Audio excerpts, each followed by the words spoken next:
following is a presentation of Radio Plus Sports. Radio Plus Sports. Barfnet there for the rebound. Crossover with the right hand. Throws it up for Johnson. Johnson spinning his way inside the paint with the elbow up and in. Bounce with the right hand. Hands off. Here comes Morgan. Dumps it. Good pass down low. Got it. For the Spartans, Ava Engel for Aubrey Leonard.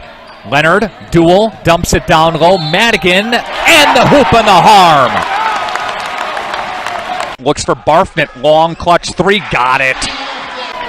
Lindsay pushes tempo near side. Looking for Shea in the corner. Now takes it. Now flips it. Shea, three. Book it. Zimmerman. He'll try the right side with 7:10 left to play. Nobody steps out. And Mr. Blank says, why not?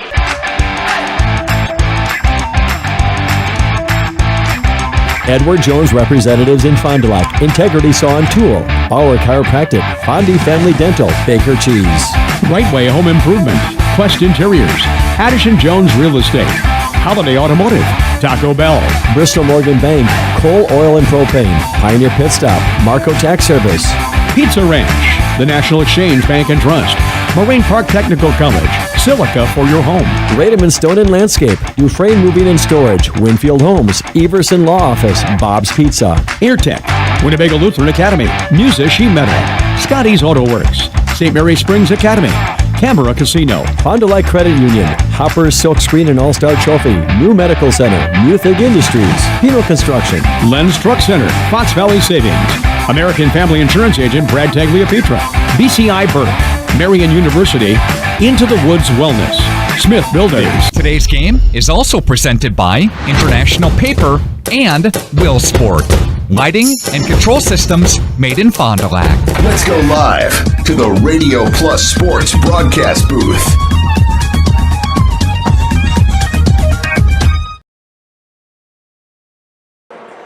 Good evening, hockey fans, and welcome to the Fond du Lac Blue Line as we get ready for some WIAA sectional final action here at the Blue Line. Division 2, St. Mary Springs, the number 2 seed in Section 4, is taking on the 6th-seeded McFarland Spartans. They surprised Homestead. And when I talked to the coach a little bit, he said he wasn't surprised because they actually saw him earlier in the season, and he just loved the way that his boys competed against that. That was head coach Jack Winger. And we'll also do some conversations and share a little bit about those teams as we get closer here. But let's make sure that we have an opportunity here to hear from some of our sponsors. We'll be back in about 4 minutes or so. And then we'll have the coaches interview here on the Integrity Saw and Tool pregame show. I got to flip that baby on. There we go. And you can see the countdown is there at 8:40 on the Quest Interior scoreboard. And then we got about 7 to 8 minutes of Zamboni time, and we're going to get ready to drop the puck. You're listening to Jeff Sauer here with head coach, former coach, Dwayne Wushnick. Love having him on board with me. And we got Cameron joining us here with the portable, and he gave us some great shots on Tuesday, or on Thursday, Friday, Saturday, one of those days. And I'm looking forward to seeing what he can do again. We had a blast. So we're going to step aside. We'll be back. You're listening to Jeff Sauer here on RP Sports. Integrity Saw and Tool is a proud sponsor of Fond du Lac area sports. They wish the best of luck to all local teams this fall and winter. Integrity prides itself on being the fastest producer of high-quality cutting tools and providing the most reliable sharpening service in the industry. If you're looking for a challenging career with excellent benefits and a family atmosphere, contact the team at integritysaw.com. That's integritysaw.com. Planning to build? Whether it's a new home, remodel, or commercial project, you need a committed team that's dedicated to bringing your visions to reality. You need Pino. After all, we've been doing it for over 45 years. To start your next project, go to www.rapinno.com and you'll learn about the Pino difference. Pino. Build better for future generations. Today's game is brought to you by Edward Jones and these area Edward Jones financial advisors. Robert Bruce, located at 976 East Johnson Street. Patrick Ellistad, located at 560 Fond du Lac Avenue. Matt Moses, located at 68 North Main Street. And Jeff Wills, located at 649 Fond du Lac Avenue. Good luck to all athletes in today's game. Edward Jones, making sense of investing. Monthly payments, due dates, late fees, debt can feel overwhelming, and it can be hard to keep up. But it's a new year, which means a fresh start. If you're ready to hit reset, a debt consolidation loan may be right for you. Instead of having to keep track of separate balances, due dates, and lenders, you can make a single payment each month to hit all of your debt. At Fond du Lac Credit Union, we believe settling your debts doesn't have to be complicated. Get a fresh start by visiting fdlcu.com or stop in today.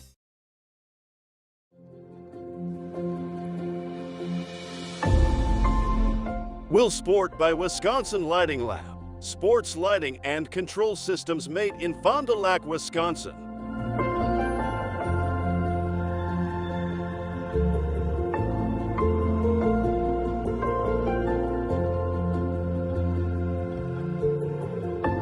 Will Sport, a premium sports lighting system. Factory direct application and product support, along with its full line of complete LED lighting solutions, will transform your athletic facility to the next level. Create an unforgettable fan and player experience.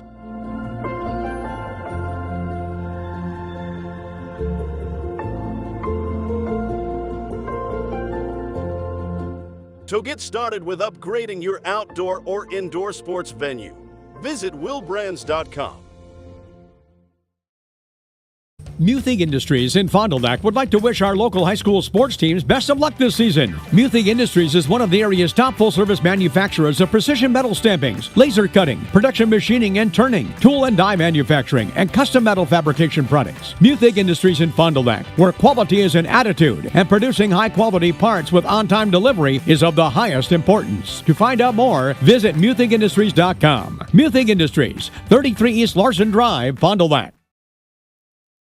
I would say the best part about our relationship with Bristol Morgan is the fact that they are local and they actually are there when we need them to be. They're very responsive and they do a great job for us, so we keep coming back. I mean, you need a lending partner that's going to be there when you need them. We've had a lot of growth over the last 15 years, and specifically in the last 5. Bristol Morgan has always been here to help us find our way to that next level.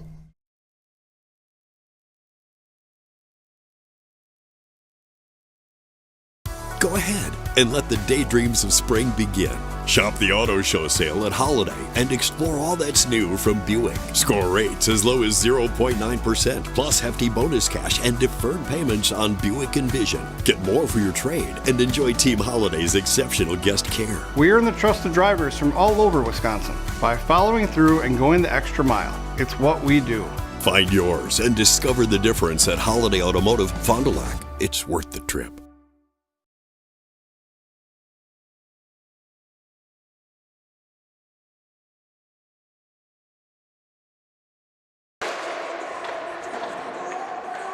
Welcome back here to the Fond du Lac Blue Line is on the Integrity Saw and Tool pregame show.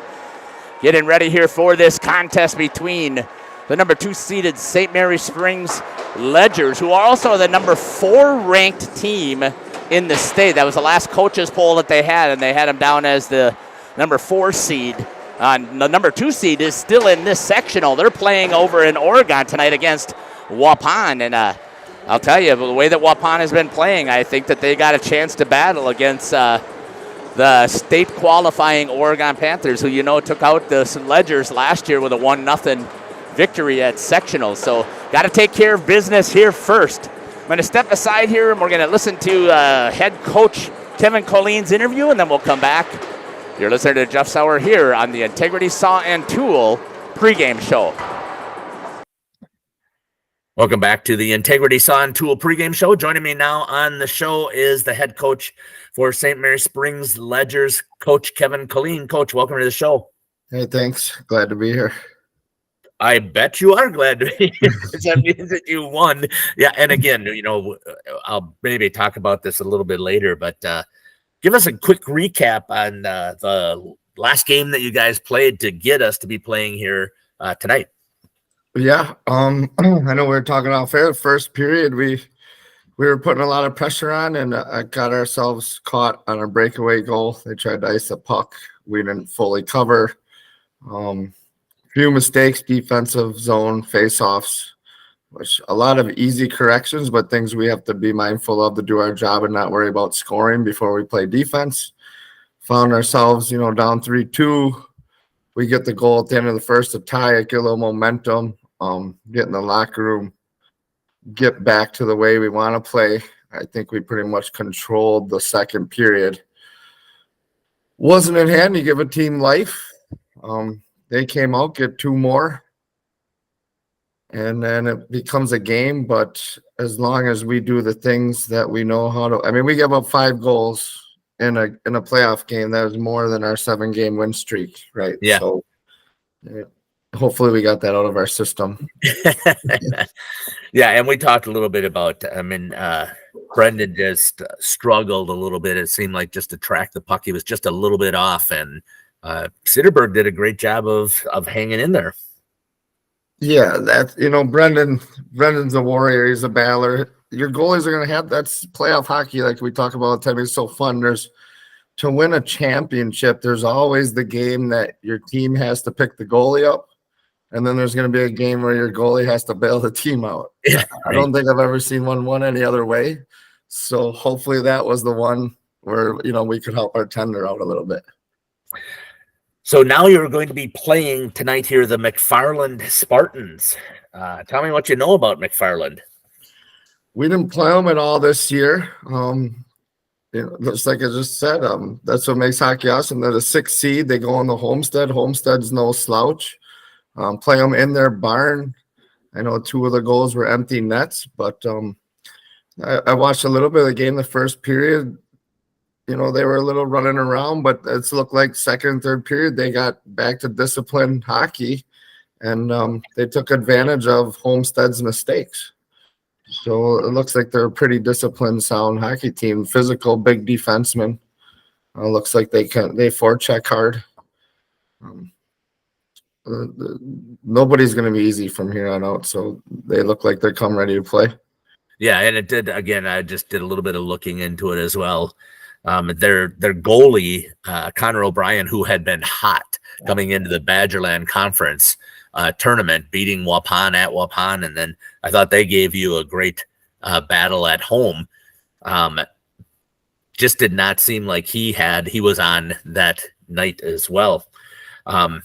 Both teams had the almost the same amount of shots, if I remember correctly, looking at it. And talk to me a little bit about what you're able to find out on their offensive side. On McFarland's offensive side? Yes. Oh, well, like I said, they when they get the puck in hard, they come hard. There'll be 2 guys on the puck instantly, and they're pretty good about covering the back end. So we're going to have to get back on pucks as fast as possible to give ourselves that extra time to make the passes we like to make to get out, and then not be overly stick handle, not try to do it ourselves, because that's how McFarland got 2 of their goals, was Homestead trying to carry the puck out one guy through the neutral zone, out of their own zone, and they'll jump on it and come back in, transition fast. And they're not afraid to shoot from anywhere. That I did find out. They will shoot from anywhere, anytime. So Brendan's going to be ready the whole time. Yeah, just as taking a look at a couple of their numbers, what I noticed is I haven't seen a change in their power play percentage. It's at 10%, and you guys have continued to increase your power play percentage. So did you get a chance to see any of their special teams? I think I only saw a power play or 2 of theirs. It's nothing we haven't seen before. But again, they'll just unload shots, and they're looking to get traffic in front. Their penalty kill.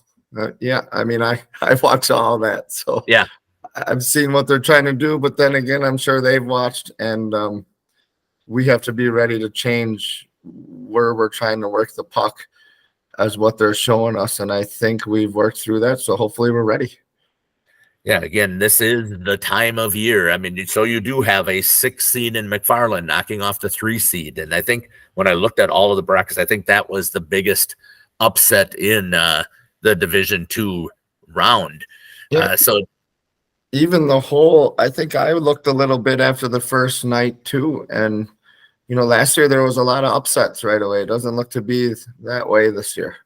no, it doesn't. It seems like they have played out as the typical seeds would expect. But it's good to see again that you do have at least one team who's threw out all of what the records in the computer said and came out there and battled hard to advance. It doesn't matter. You got seniors out there that might be playing their last game. The playoffs are a funny thing. The intensity it's just like the Fondly Springs game, guys, that you wouldn't expect to be out there flying around or making things happen, and some guys shut down because they don't want to make the mistake. So it's a mentality thing, and if you can keep your team dialed in and focusing on the job at hand, and it's just another game, then you give yourself a better chance. Coach, what's going to make you, or how's the health of your team here on the Bauer Chiropractic injury report? Health is the same, except number 4 will be playing today, or tomorrow. Yeah, it's not a bad injury. He could have skated last game too, so we're ready to go. I could see how antsy he was there sitting up there by us and watching it. He almost looked like he wanted to go into the locker room, get dressed, and come out. It's hard to watch, especially when you're somebody who's played for as long. These kids have played their whole life. I know me playing is one of the watching when you're hurt is the hardest thing to do. I used to shake. I used to be only watch a period or two. I'd have to leave because you want to be out there. And I know that he wants to be out there with his teammates as well, and he'll get his chance tomorrow. So. What's going to make you smile here on the Fondy Dental? What makes the coaches smile? Same thing as every time. Just I get their best effort, that we stay true to ourselves and don't lose our heads, and just keep plugging away. If we do that, we give ourselves a chance to beat anybody. So if I get everybody's best effort, that's all I'm ever looking for. Excellent. Anything else you'd like to add here on the pregame show? No, I'm good. I got some more work to do here. Well, again, it's been a pleasure having the opportunity to interview you and just get the chance to know you as a head coach. So again, I wanted to make sure that I thanked you for taking the time to do these. No problem. I appreciate you doing this for our sport. They're fun to watch. I know the kids love it. That's great to I hear. send the links out, and I know everybody that can't be there likes to have them and watch. So you do a great job for us. Well, thank you very much. This has been Coach Kevin Colleen here for the St. Mary Springs Ledgers here on Radio Plus. We'll be back after these messages. You're listening to Jeff Sauer on the Integrity Saw Tool pregame show. Real estate is something that we are doing together. We're in it together till the end. The best achievement that I can have is when the property successfully closes. Probably the most rewarding part of my role with Addison Jones and Signature Homes is the ability to take a client from the very beginning stages of building a new home all the way down to the point where we turn the key and move them in, and watch their eyes light up as they see the finished product. Buy it, sell it, build it. That's Addison Jones.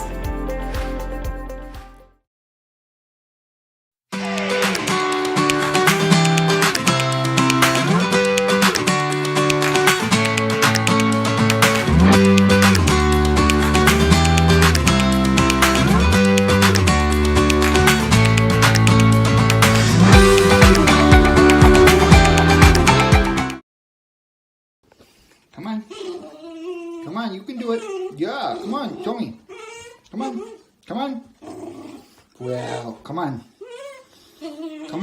Yeah, good boy. Come here. Come on.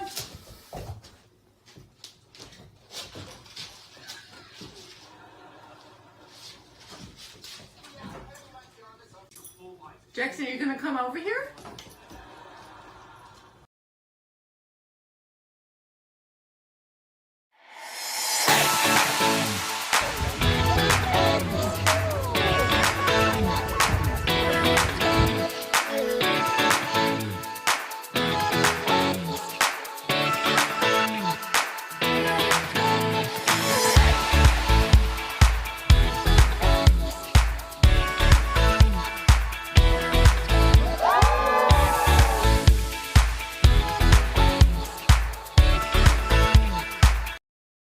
Winfield Homes is a locally owned, custom home building company of over 25 years that prides itself on great service, high quality, and providing the best building experience possible.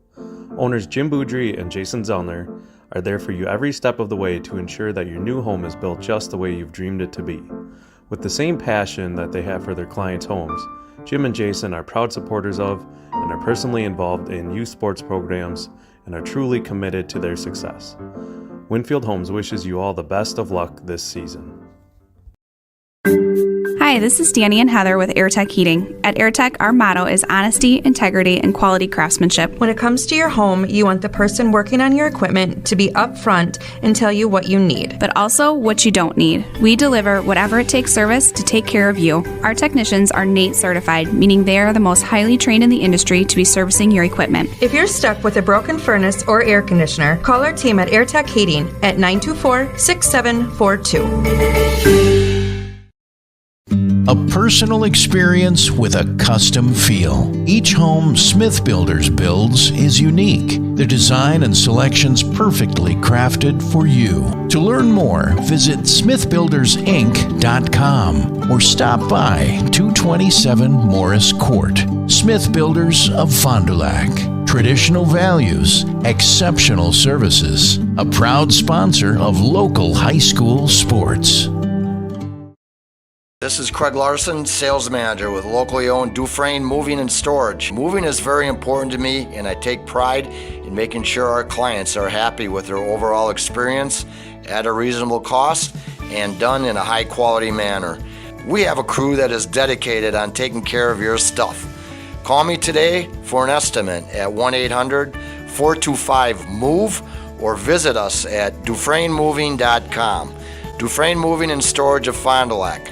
Making your move and storage of goods simple. The Rademan family has been quarrying and producing natural stone products for over 50 years. Is your driveway in need of repair?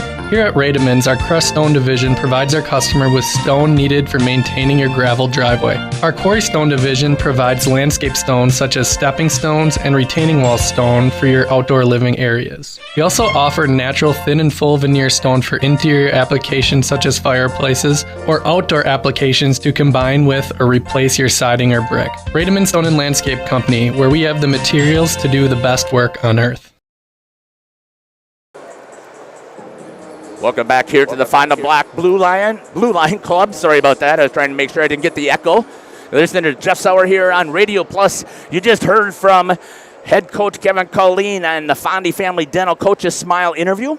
Fondy Family Dental. Dr. Chad and his team will make you smile before, after, and yes, even during your appointment. So you heard from Coach what's going to make him smile, obviously, is hard work, great effort, and hopefully they come out with a win. You also heard the Bauer Chiropractic Injury Report. Got pain? See Shane, Dr. Shane Bauer. Coach Colleen said they're healthy right now and everybody. So last time we had Austin Westergaard up here working with us, and that's not the case this time. He's actually in the lineup, which now doesn't mess up both of his lines, which is fantastic. We're getting ready for the Sargento Cheese starting lineups. What I would like to do is I'm going to step aside here and do the Lens Truck play of the game. It's going to be player of the game. So each week, Radio Plus will feature a player of the game. At the end of the season, you'll have a chance to vote on your favorites. So let's take a look at this week's from our own Gabe Braun. Trying to get him. Peacehouse gets it in front of Brad Brown. He shoots. Puck is loose. And they score! Goal scored for St. Mary Springs here immediately. Last Thursday night, the Ledgers of St. Mary Springs Academy hockey team battled the Bulldogs of Cedarburg in a WIAA regional. Gabe Brown in the defensive zone makes a move, gets across the blue line through the neutral zone, the red line, and he gets into the offensive zone. Shot. Goal scored into the corner! Gabe Brown all the way by himself! After being tied at the end of the first period at 3 apiece, the Ledgers pumped in 3 unanswered goals in the second period to go up 6-3. The Ledgers ended up winning a final score of 8-5 behind 4 goals, also had 2 assists in the game, a total of 6 points. He's our Lens Truck Center Player of the Week. Zabel moves it over to Brown. Brown with a shot in the back of the net, and he scores! Goal for St. Mary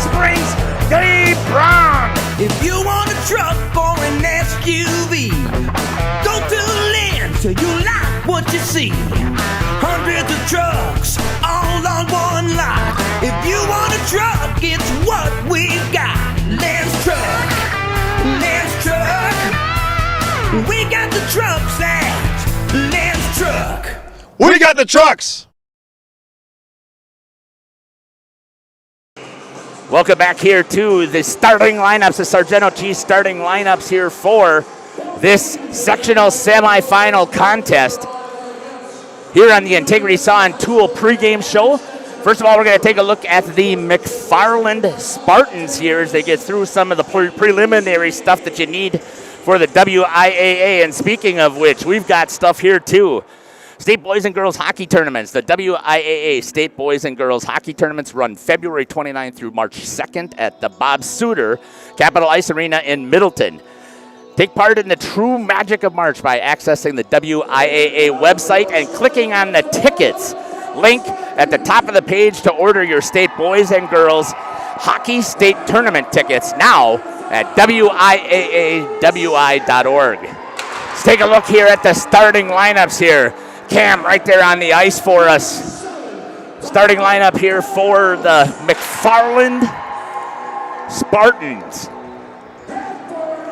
Great shot there that he's getting for us here. That one defense will be number 9, Nolan Sturmer, a junior. The other defense will be number 18, Sean Pritchard. He is a senior for McFarland. In at center will be number 8, Mason Pomeranian. He is a senior, and I got an extra P in there. I apologize for that, Mason. That 1-4 will be number 5, Drew Schneider. He is a senior. And the other 4 will be number 7, Ty Polios. He is a junior. So a pretty experienced line right here that McFarland's putting out. And their goalie, number 30, Raymond Wheaton, under head coach Jack Winger. Sturmer and Pritchard at D. Pomeranian at center, Schneider and Polios at forwards, and Wheaton at forwards. Wheaton is the goalie for head coach Jack Winger. Now let's take a look at the St. Mary Springs starters. We'll shrink that a little bit and we'll move it over so you can see them as they come out again.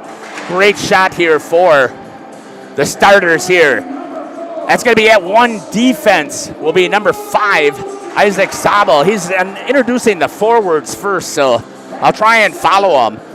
At 1 forwards, number 3, Gabe Braun. He is a junior.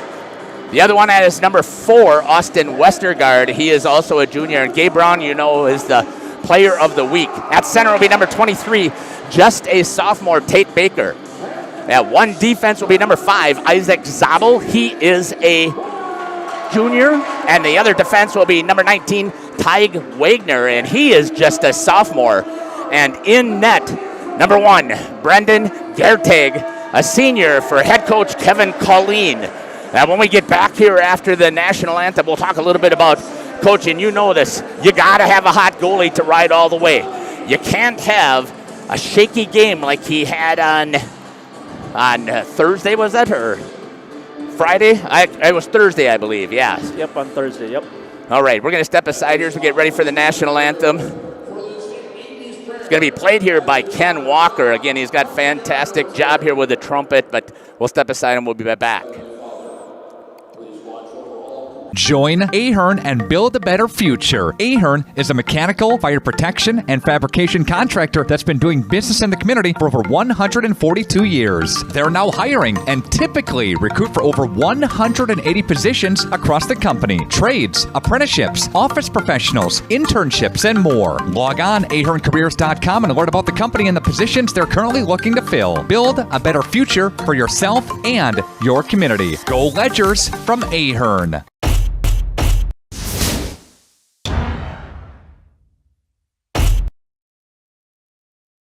People have a reluctance to go see the dentist. It's an easy thing to put off or avoid altogether. But one visit to the caring professionals at Fondi Family Dental will change the way you think about the dentist. They provide quality family dental services to all ages in a happy, honest, and efficient manner that teaches and involves you on your custom plan. If you don't have insurance, ask about their new membership plan that can save you money. Call or schedule online today at FondiFamilyDental.com. Dr. Shane Bauer of Bauer Chiropractic for progressive and traditional chiropractic care. If you're in pain, Bauer Chiropractic offers unique ways to provide relief for many types of pain and conditions. New to this area is MLS Class 4 cold laser therapy, which can be very effective with treating many nagging injuries such as plantar fasciitis, tennis elbow, shoulder pain, knee pain, and many others. Pain relief and prevention are 2 reasons to see Dr. Shane Bauer at 355 North Peters Avenue, Fond du Lac, or log on BauerChiroFDL.com.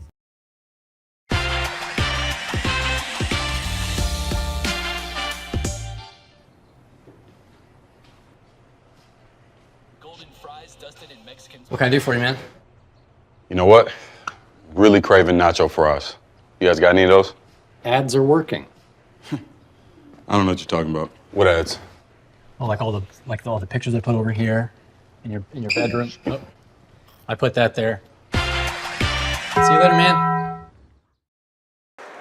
Welcome back here to the Fondy Blue Line. Every time I hear that, my echo comes back in here. So, Coach, let's get the International Paper presents the keys to the game. Apply today at jobs.internationalpaper.com. Coach, you're the head coach for McFarland. You can see that they're getting ready here. What would your keys to the game be for McFarland? I think, like we talked about last time, fast start. I mean, technically you're the underdogs. Obviously, they upsetted Homestead already.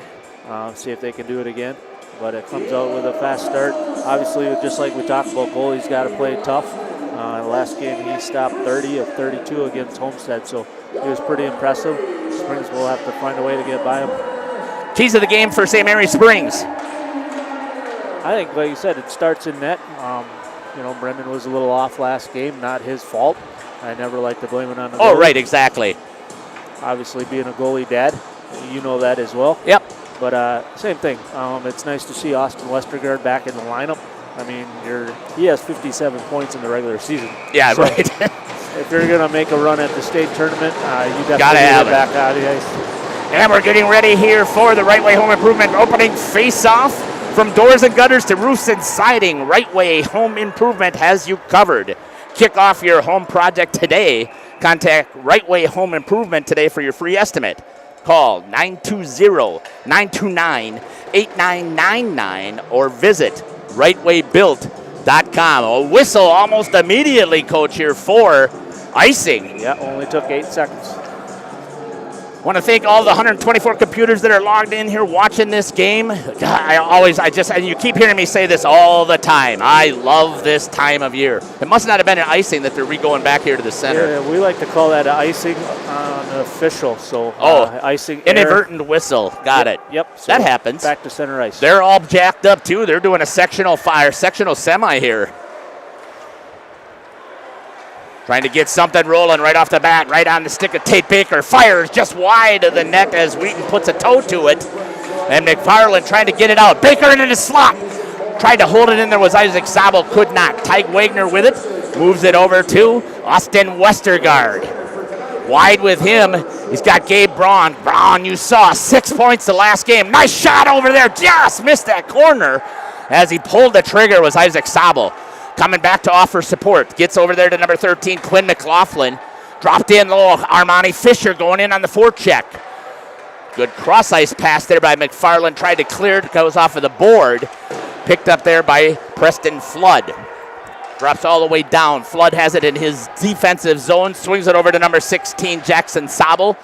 Trying to break it out. Fisher hits it over to McLaughlin. Shot towards the net. More of a dump in. Tried to get down low, could not. And McFarland takes over in the neutral zone. First chance here, they got to go on the forecheck. Aiden Vosberg hustling in there, but a good job by Jackson Sabel to tie him up against the boards. Pulls the puck away, looking for the breakout off of the glass. Couldn't get it.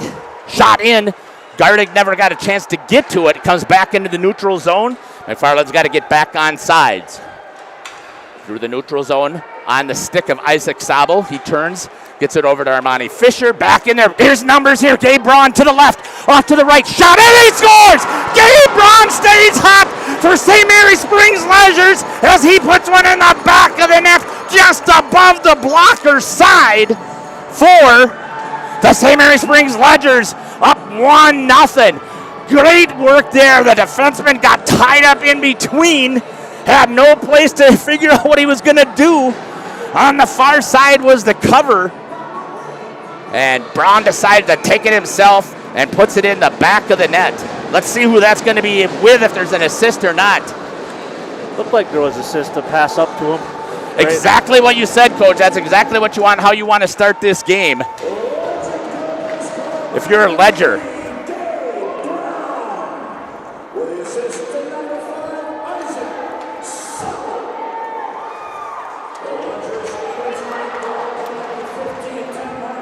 Isaac Sabo on the assist, the same combination that worked twice on Thursday.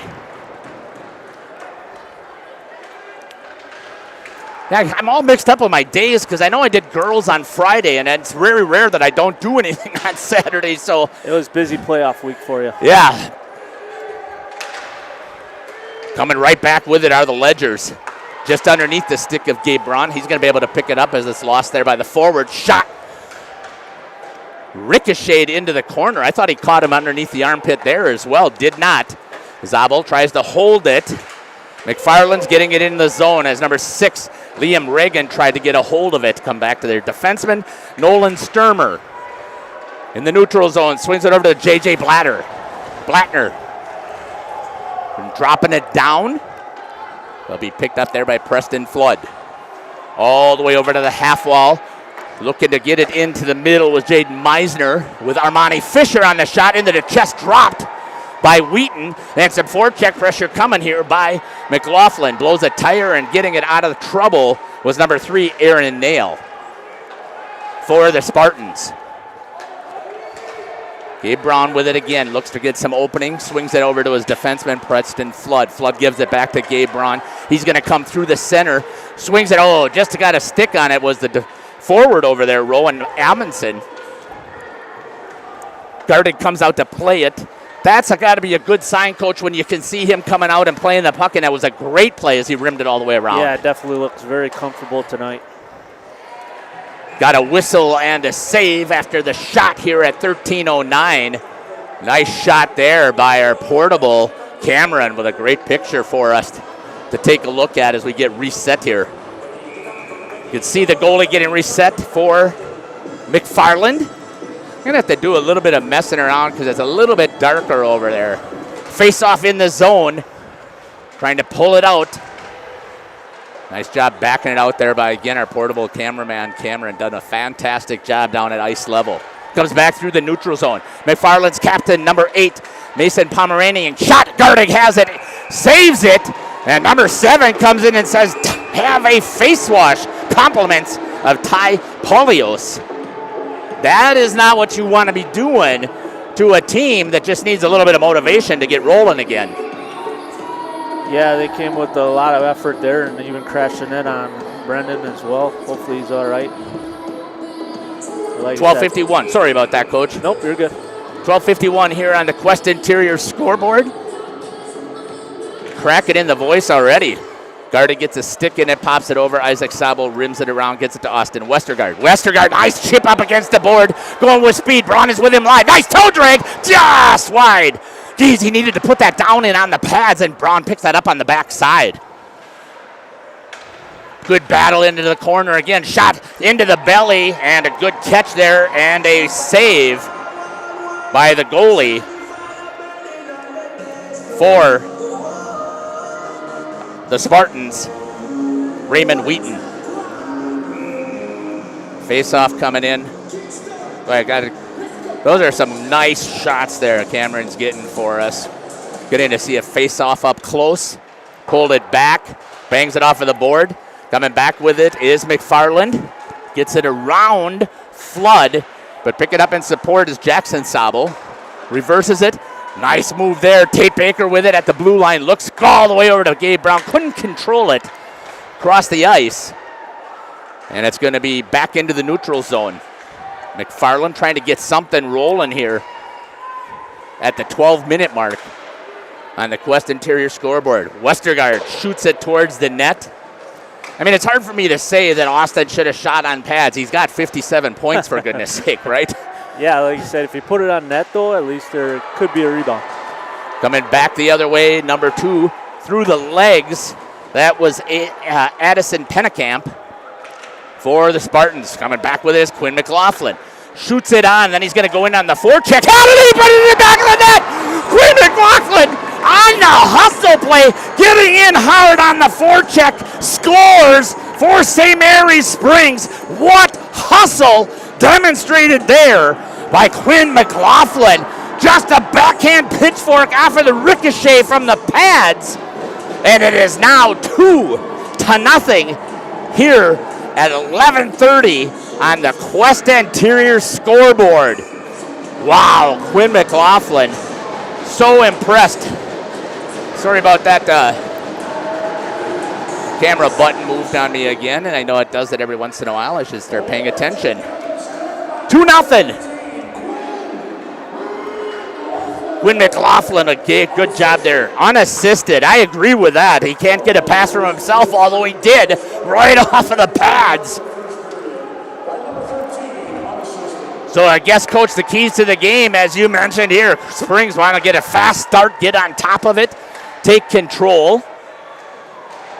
Now, he got people in the net, which typically would warrant a whistle here, but that only happens then if the net is moved off its moorings. Is that correct, Coach? Correct. I mean, you can be in the crease now.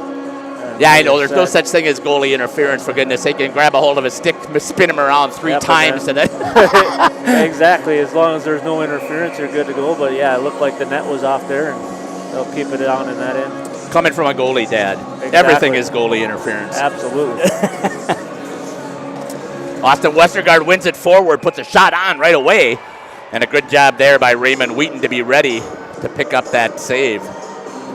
That's a tough one coming off of the center. The fact that you get it through to the goalie is amazing. Comes back out to the D. High stick is the call. Not a penalty high stick. A penalty. What's the difference, Coach, between the two? Usually a high stick penalty, you'll have contact with the player, obviously your opponent. And then a high stick on the puck actually just goes all the way down into your own zone. Face-off coming down here to the glove side of Brendan Gardig. And right away, Springs breaks it out through the neutral zone, dumps it. Trying to say drop it and dump at the same time, dumped it into the corner. Braun with it, staying with him, a backhand shot, and he tries to tip over again. Gabe staying with it. Tate Baker in there battling, and it looks like the net is off. And they're just swarming like crazy.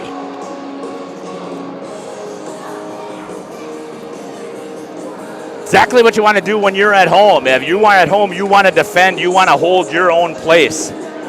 Yeah, obviously McFarland was crashing the net on Brendan, and then now the Springs are crashing the net hard on their goalie, Raymond. Yeah, it typically is not an issue with the net moving around here at Fond du Lac, so they don't have to really check the moorings as much, I don't think. It takes some good momentum to knock it off of its moorings here. Yeah, now with goalies having all equipment on, and obviously big goalie in net, it doesn't take much. Yeah, they got a nice point on them. The ones at Waupun, for some reason, they changed a little bit flatter cone point on it, and it doesn't necessarily hold as you try to as a goalie, try to put your skate into that post and push off to get to the other side. Comes back through the neutral zone.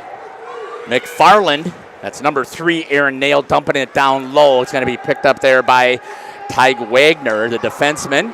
Gets it all the way up to Westergaard again through the legs, a toe on it by Wheaton. And it's going to come all the way back into the neutral zone. Picked up there by Isaac Zabel. Zabel looks, had some pressure there. Escapes from it. Nice job there by Isaac Zabel. He's not going to get any credit for that move, but it definitely helped out. Oh, I'm sorry, folks. I was looking away from my monitor. Great shot. Now I got a good shot down in the corner up against the walls. Wow, look at that shot, Cameron. Great work there. Trying to break it out is McFarland. They get it to the neutral zone again, and it's going to be picked up there by Jackson Zabel. He's going to drop it down, and he's going to go in and follow his own on the forecheck. That's one of the things I notice about this Springs Skating with it, number 2 with a shot off the crossbar. Number 2, Addison Pennekamp. Could have got one there, but ring-a-ding-ding. If you are Brendan Gardick, you're saying amen. There's a shot. Oh! I thought that was in by Armani Fisher. I thought that rung around the pipes.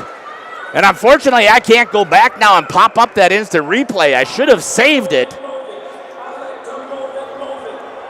And we get a whistle. Oh, I thought that was in, Coach. But you know what? Again, I'm looking at a bad angle here. And I'm the first one to admit that I don't have great vision anymore. Yeah, I mean, usually you kind of go by the players' reactions because lots of time if it doesn't go in, the players don't react like that. Yeah, Armani threw his arms up saying that I got it. So that's what made me think that he actually had scored. Unfortunately, in the sectional semifinal, you don't have a goal judge. Right. And I don't think you should. This is pure high school hockey. And I get it that they want to make sure they don't make mistakes, but... Yeah, sectional final will have a goal judge usually. Yeah, but again... but like you said, the refs are out there and they're in good position. And I think if they go to the 4-man crew like they're talking about, Gardick gets a piece of it as they're swarming all over him, and he gets the save and the whistle. Brendan Gardick, great battle. Just past the halfway point here on the Quest Interior scoreboard. Back here to live action. Coach has a really nice shot there of the face-off. McFarland with control. Again, a save by Gardick. He can see it much better tonight. Or feel it. It's a lot of different things that go into that position. Confidence is the number one thing. You've got to be cocky. And you know what? Brendan does not demonstrate that off the ice. When I've interviewed him, yes, he's proud of all the hard work he put in there, and he knows that he battled and got the shutout or he got one goal. And he should be that way on the ice. And they typically are not off. I know my son was outgoing, but I never heard anybody ever talk to him about how much he was bragging about this or that. Never happened. Because he also knows the next time, right? Brendan can sit here the next time something happens, goes in the back of the net. Oh, what a glove save there by Wheaton, snagging it out of the air. Looking like a shortstop in there. Great job on that pickup. Flash in the leather.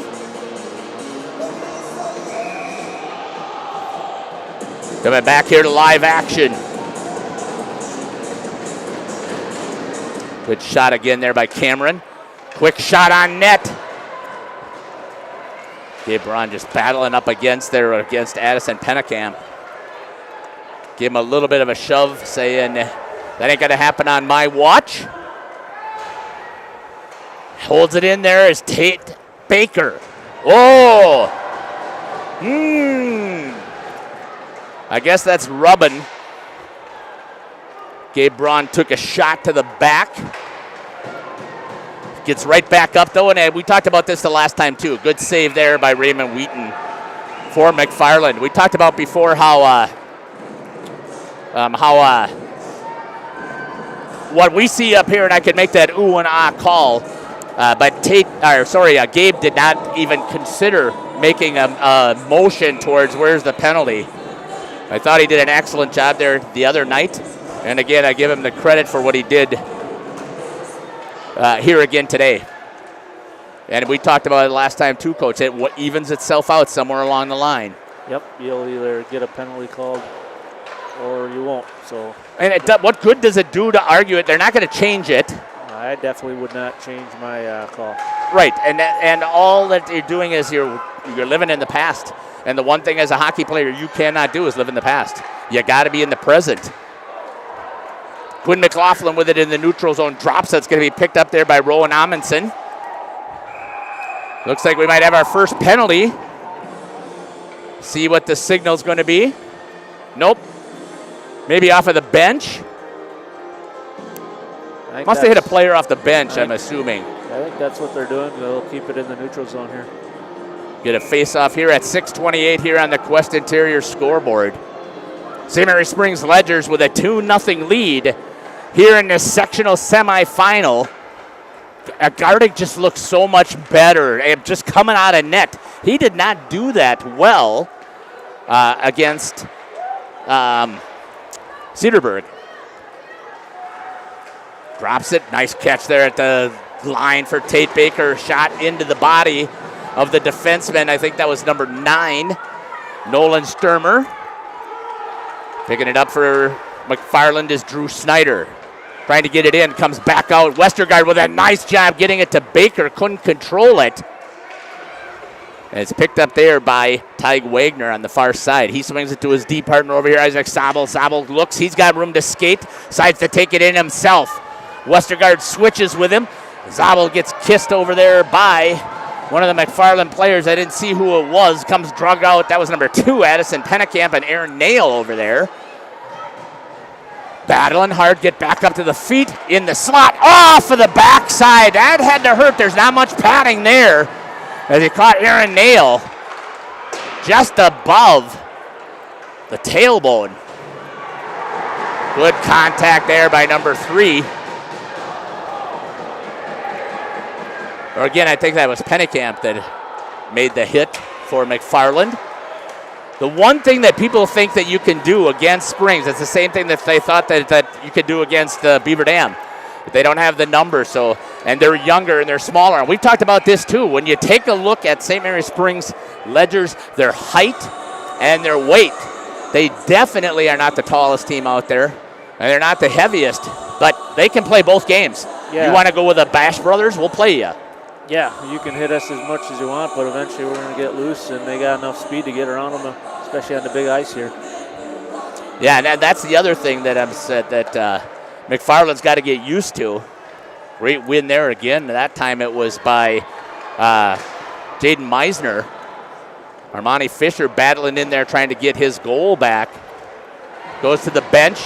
Westergaard comes back out. Nice center there by Flood. Westergaard on the opposite side looks, got a penalty coming. Garrett goes to the bench, and a goal scored on the backhand slide. Jaden Meisner battling hard, and I hope that Cameron got that shot because I forgot to pull the camera off of him.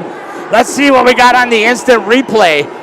Oh, he saw it. Nice, good shot there from our portable cameraman. Cameron picking up a great shot. I believe it was going to go to Meisner. I'm not sure who had the assist in there. There were so many battles in there. Up 3-0 now here on the Quest Interior scoreboard. In the neutral zone.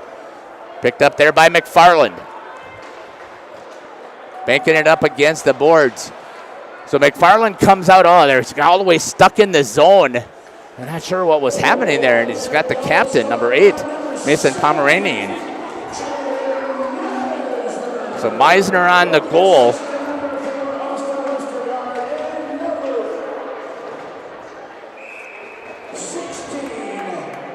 Austin Westergaard and number 16 Jackson Sabel with the goal, with the assist. So good job there by the officials to pick up what I couldn't see.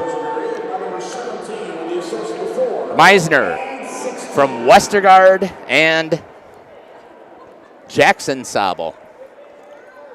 Battling there behind the net. Here's the face-off shot from that view. Coach gets some great shots here with our main camera as well. I got to give these shout-outs because these guys work so hard at helping me set up the equipment so that we can give you this chance. What a rocket wrist shot by Austin Westergaard. There's no winding up on that and taking a slapper. Great control with that. And he gets the whistle. Face-off coming over here to the blocker side, stick side of the regular goalie. When you hold the glove or your trapper in your right hand, glove in the left hand, it's called regular. And then when you flip-flop it, you're called right. So I don't quite understand, but I do. The glove typically was initially started out like a baseball type glove, and most of the gloves were lefties. You didn't have a lot of left-handed players at the time. And then as people developed into their strengths, then they started moving to the other side, and then the The glove was in the right hand. Good shift there. Some guys got on the ice right away. Will Stelmacher, also JT Koenigs with some time. Jackson Sabo on the assist was right there. McFarland into the slot. Shot. Garteg with a save. Standing tall with the chest. Getting on top of it. Taking all the hawking in there. And a fantastic job. A little bit of pushing and shoving under that net. Trying to protect Brendan Garteg. And going down to the ice is going to be Jaden Meisner. I didn't see what happened there, Coach. No, I think lots of emotion. Oh, definitely. And obviously the refs got in there, but there was still emotions, and he went down, but we might get a couple penalties here. Yeah, sorry you can't zoom in on that. It would have been a great shot there. Austin Westergaard taking Jaden Meisner aside while he's standing there up against the board saying, hey, calm down. We got a 3-goal lead. We don't need to go on a 5-minute minor. We don't need you out of the lineup and having to adjust our lines. We need you to play. Yeah, great leadership there by Austin Westergaard. I completely agree. I mean, you're up 3-0. You don't want to lose a player, especially get a DQ and have to sit out potentially for a next game. Right, and that's the sectional. Potentially. I haven't had a chance to pop in there. I haven't had a chance to talk about the YouTube chat either, so got a couple of people who are in there, so fantastic. Thank you guys for putting stuff in there. We want to hear from you. The kids want to hear from you. Again, you heard Coach Colleen talk about it. I've heard it from numerous coaches. I've heard it from kids. I've heard it from parents.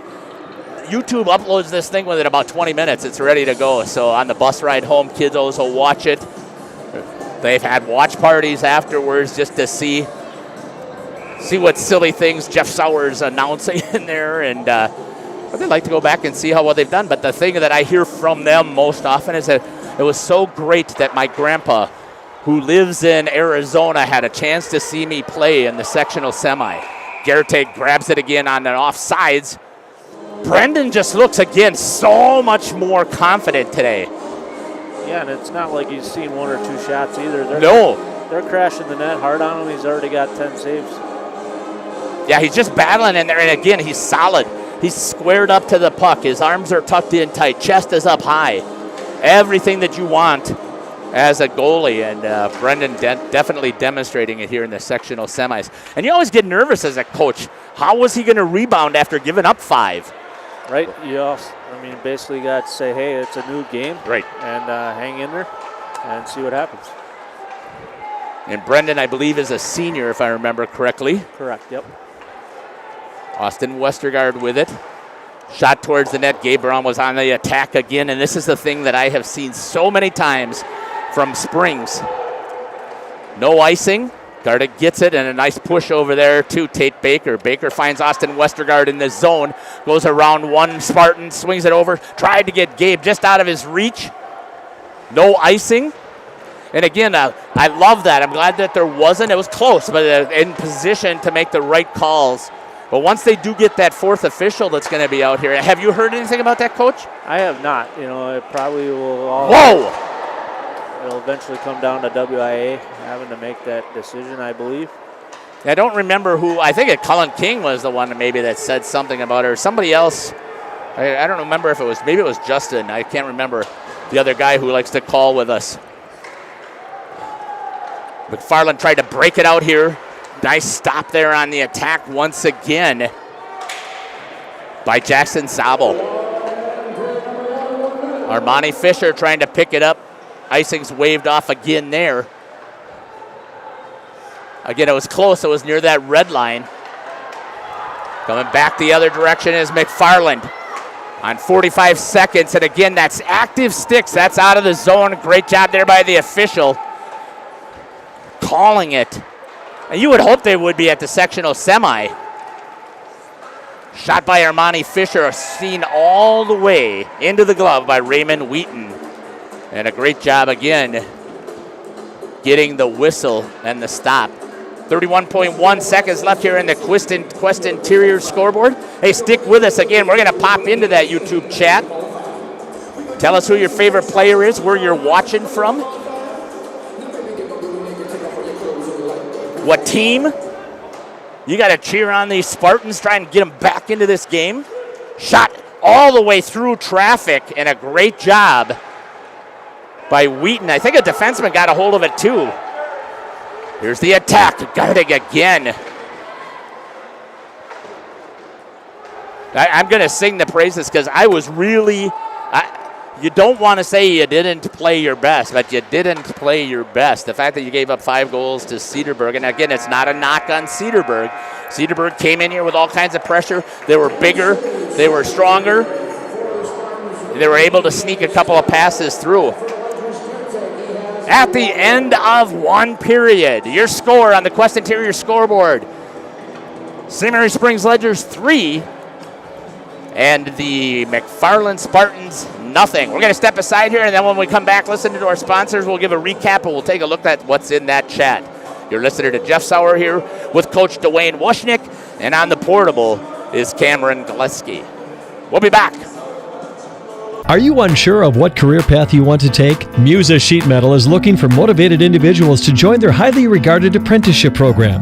Throughout the program, you'll learn the skills to be able to run your own job site. A career at Musa Sheet Metal is a chance to join a driven team working together to design and build products to help build communities.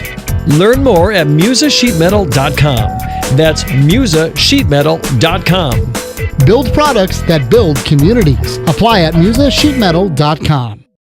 Are you or a loved one living with the discomfort and hopelessness of peripheral neuropathy? The tingling, the numbness, the life-altering pain? Are you tired of taking medications that only mask the symptoms or don't work at all? You don't have to live like that anymore. Introducing New Medical Center, your beacon of hope in the fight against peripheral neuropathy. Our team of dedicated specialists uses the latest advancement in medical technology to help you regain control of your life. Our personalized treatment plans are designed to reduce your pain, improve your balance, and restore your quality of life, all while targeting the cause of your neuropathy. We believe in a holistic approach, combining cutting-edge therapies and lifestyle changes that can slow down, stop, or even reverse the progression of your disease to help you live your life to the fullest. Don't let peripheral neuropathy hold you back. Take the first step towards a pain-free life. Call New Medical Center today at 920-324-9899 or visit us on the web at newmedicalctr.com. That's New Medical Center, 920-324-9899.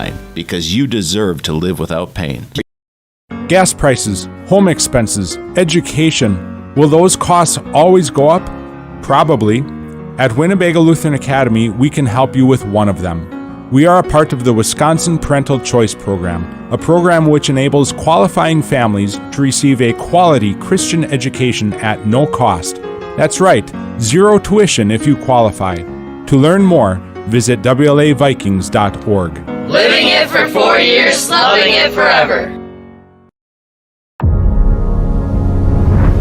Here at International Paper, I've gotten much more experience than I have elsewhere. I've seen more in the field than I have anywhere else.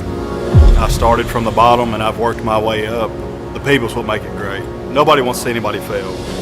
You want a job to where you can display your skills, they can be valued, you can move forward based off your own ability and your ability to learn more. That's IP. Did you know that 70% of Americans have less than $1,000 in their savings account? That might not sound like a big deal until you have a major medical incident. Many insurance plans can require you to pay almost $9,000 out of pocket, making it nearly impossible to cover that expense. But this doesn't have to be your situation. Introducing MedElite by Evolution Benefits Association. A MedElite membership is a safety net of benefits that helps protect your family, your home, and your lifestyle when unexpected expenses occur. MedElite helps you pay those bills by giving every member access to a choice of benefits, including $10,000 of accident coverage, accidental death and dismemberment, life insurance, and critical illness coverage, and $300 per week disability income. Imagine the peace of mind you'll have knowing that your financial future is more secure, so you could focus on your recovery. That's MedElite.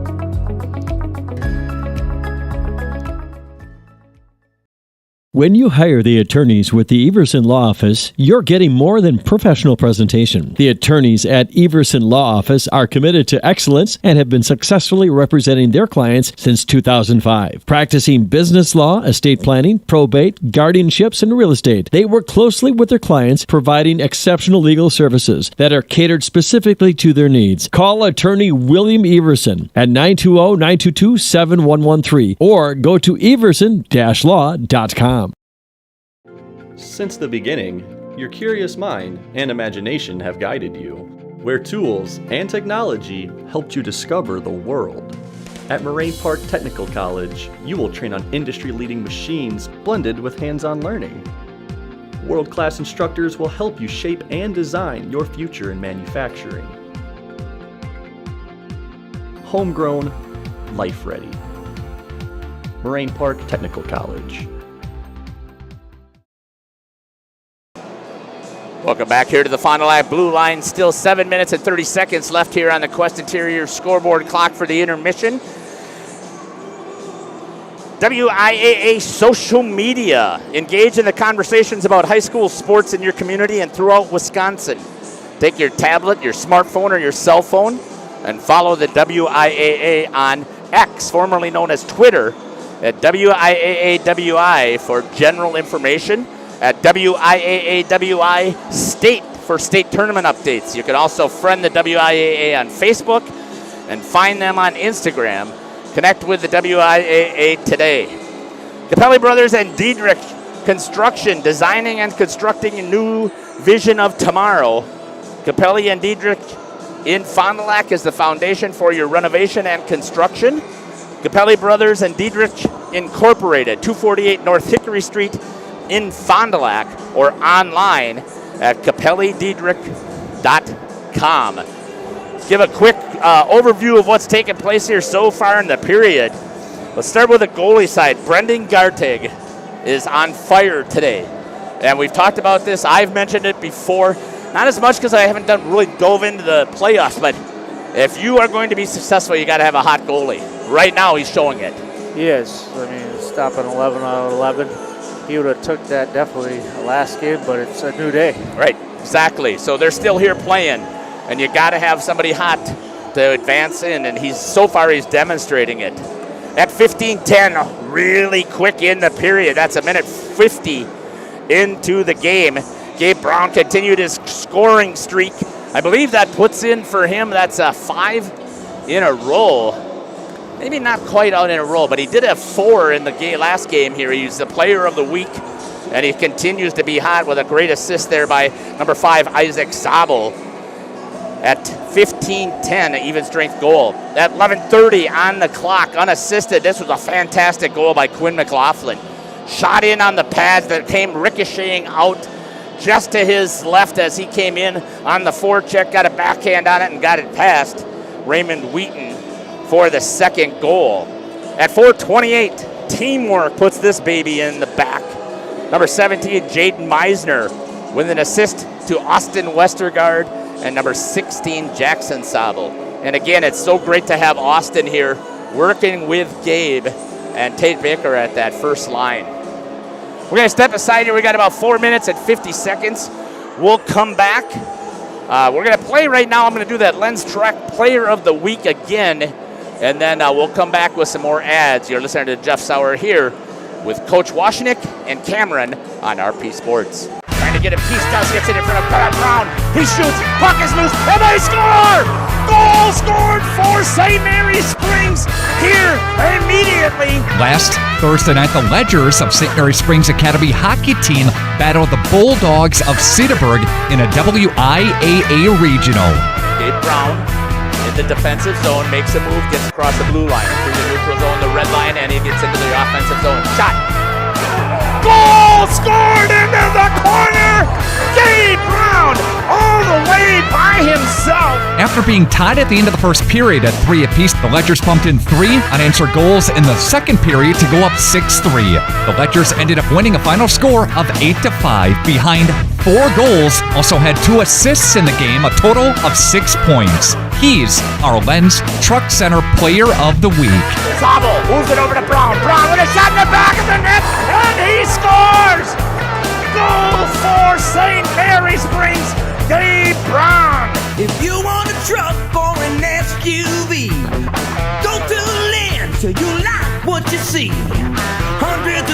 trucks all on one lot. If you want a truck, it's what we've got.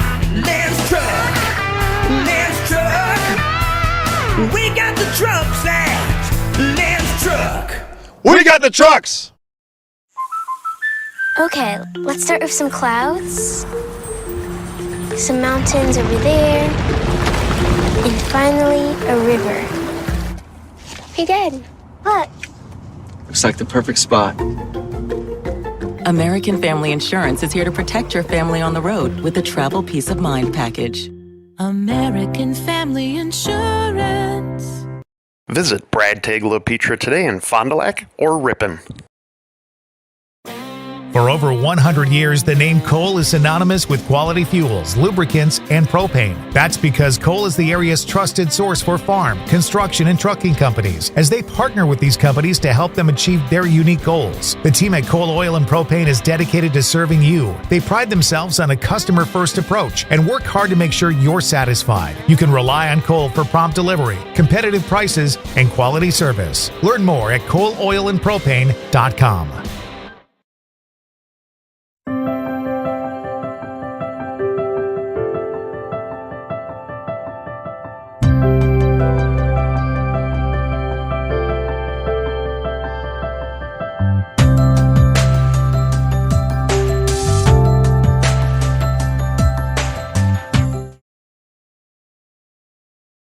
Hey, I'm Jeff Cornelli. I'm the owner of Tavern on the Avenue, Bob's on the Avenue, Just Love Coffee on the Avenue. Just Love Coffee is a franchise out of Nashville, Tennessee. We actually interviewed 30 different people, and these people are above and beyond better than anybody else. 90% of the money that is made in the coffee shop is donated to charities. There's nothing in Fond du Lac like this business. It's very upscale, it's family oriented. We got kids games, the kids can play their games, the families can come here at birthday parties and have coffee at the same time. Here at Pizza Ranch, we believe in happy accidents, like in 1964, when a Buffalo, New York restaurant owner accidentally bought chicken wings instead of chicken necks. The 60s were a crazy time. Well, decades later, and the mistake turned masterpiece is now at Pizza Ranch. Introducing our new traditional and boneless chicken wings, tossed in our signature sauces. 2 more ways to get the country's best chicken available for carryout and delivery. Maybe it wasn't an accident after all, just delicious fate. Pizza Ranch. Mmm. Scotty's Auto Works for affordable auto care, from tires and alignments to routine auto maintenance. Trust the guys at Scotty's Auto Works, next to Pump and Pantry, Fond du Lac. At our store, it's about the people, and it's about the experience you have from the minute you walk through our doors. It's about serving you and listening to what you came in for. It's having real conversations with people in our community, and it's giving back. It's being a one-stop shop for all your electronic, appliance, and home furniture needs. Since 1922, we've been sharing our knowledge and providing pieces that make your life just a little bit better. Silica for your home.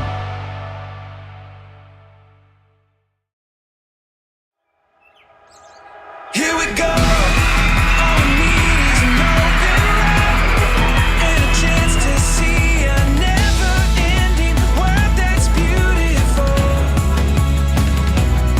Here we go, with the sunlight on our skin. It's a brand new day, it's ours to take, and we will let it in. This is where the adventure begins. The team on top of the game for screen printing, awards, signage, and embroidery is Hoppers. Hopper Silk Screen and All-Star Trophy, located in the heart of Fond du Lac, can custom print to 1 shirt or 1,000. Pick from Under Armour, Gildan, Nike, Sportech, Sims, and Helly Hansen. Choose your school for a custom, one-of-a-kind look. Hoppers is also your local source for Mercury Marine merchandise like hats, sweats, and jackets. Hopper Silk Screen and All-Star Trophy at the corner of Main and Merrill, Fond du Lac. Get more now at hopperware.com. That's hopperware.com. Welcome back here to live action as we get ready here for the start of the second period. I'm going to jump over on that YouTube chat, get those shout-outs here quickly, as I'm also trying to pay attention here because Springs has the opportunity here with a 3-0 lead to really break this open and be even more aggressive than they have been so far.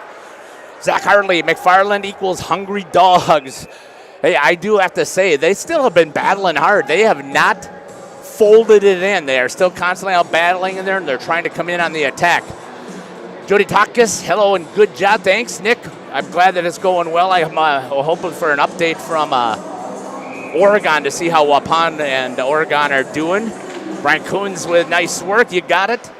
Coach Winger. Go Springs from Ella Blackburn. Watching Springs from Madison. Hey, thanks for cheering or checking in with us, Ella. We appreciate that. Greetings from Florida. From Tim Ahern. Great coverage, Jeff. Go Springs. Yeah. Awesome work here by the St. Mary Springs Ledgers. Chris DeVellis, impressive broadcast. Thank you very much. We put a lot of hard work into it. I'm glad you're enjoying it from Fort Myers, Florida. That's exactly, it's you folks. That's why we do this. And I know we have to get sponsors to cover it. So I want to thank the Great Springs sponsors, all of them, for putting in the extra money to get us here. Good save there by Raymond Wheaton on the shot from Preston Flood. All of these WIAA games have an additional fee that's added on there, and without the sponsorship that we have from you guys, there's no way that this has taken place. McFarland trying to break it out of their zone. They do. They get it into the neutral zone. Skating with it is number 6, Liam Reagan. He drops it down low, and getting there first was Flood. Gets it back out in the neutral zone, blowing a tire. Getting in there hard is number 17, Jaden Meisner. Pushed up against the boards. Coming back with it. Again, how you have 3 people back for Springs. Garteg plays the bounce, gets it into the corner. And a good battle there as Aiden Vosberg goes in there and battles against Preston. Or I take that back, that's Jackson Sabel. Down into the corner, Armani Fisher coming in on the forecheck for Springs. Misplayed there by Aaron Nail. Trying to break it out. Brown has it. Rips it around over to Armani Fisher. Taken away by Nail. Comes right back into the slot. Baker off to the side. Tried to get it over to Armani. Changes it over to Braun. Gabe Brown with it. Moves it out to the top. Shot by Zabel. Good job there by the Spartans to get the shin pads in the way, but picked up by Gabe. Nice pass. Oh, he saw over on the far side. Austin Westergaard breaking. Great vision by the forward from St. Mary Springs. Westergaard pulls it, has it from behind, feeds out of the slot. Tate Baker sitting right there, roofed it up over the top of the crossbar. And still sustained pressure. Wheaton trying to get in the pads, has control of it. Gabe Brown doing nothing wrong but continuing to poke at it. Wheaton did a great job of keeping those legs closed and squeezing so that puck didn't break free. Again, saves in that first period. Raymond Wheaton had 12 on 15 shots. Brendan Garteg with 11 on 11. Back to live action. You didn't miss anything. You just saw the puck drop. Picked up there. Tyg Wagner holds it into the zone. Now it comes back into the neutral zone. Springs swings it all the way back to move it forward. Great job there by Brown to get a stick on it. Then he's going to go to the bench. Probably didn't like that change on the bench very well. Jaden wasn't quite ready. Didn't come in until Gabe was almost already settled into the boards. Austin, that I don't like to see. Austin Westergaard going to the bench a little bit slower. Icing called here on the Spartans. Not sure exactly. I think it was a shoulder injury, if I remember correctly, that was holding him out. And I thought he got cleared. And then I think today's was more of, on Thursday, he wasn't able to go because of the shoulder was still sore, if I remember correctly. I could be wrong that it wasn't the shoulder, but right now he's doing a great job of holding himself in there, and they need just that one person changes the line so much, and they work so well together. Like this one right here. Great pass, Armani Fisher going in hard to pick it up. Wheaton gets the save. Putting a couple of sticks on it is number 9, Nolan Sturmer. Not liking what Armani had to say or do.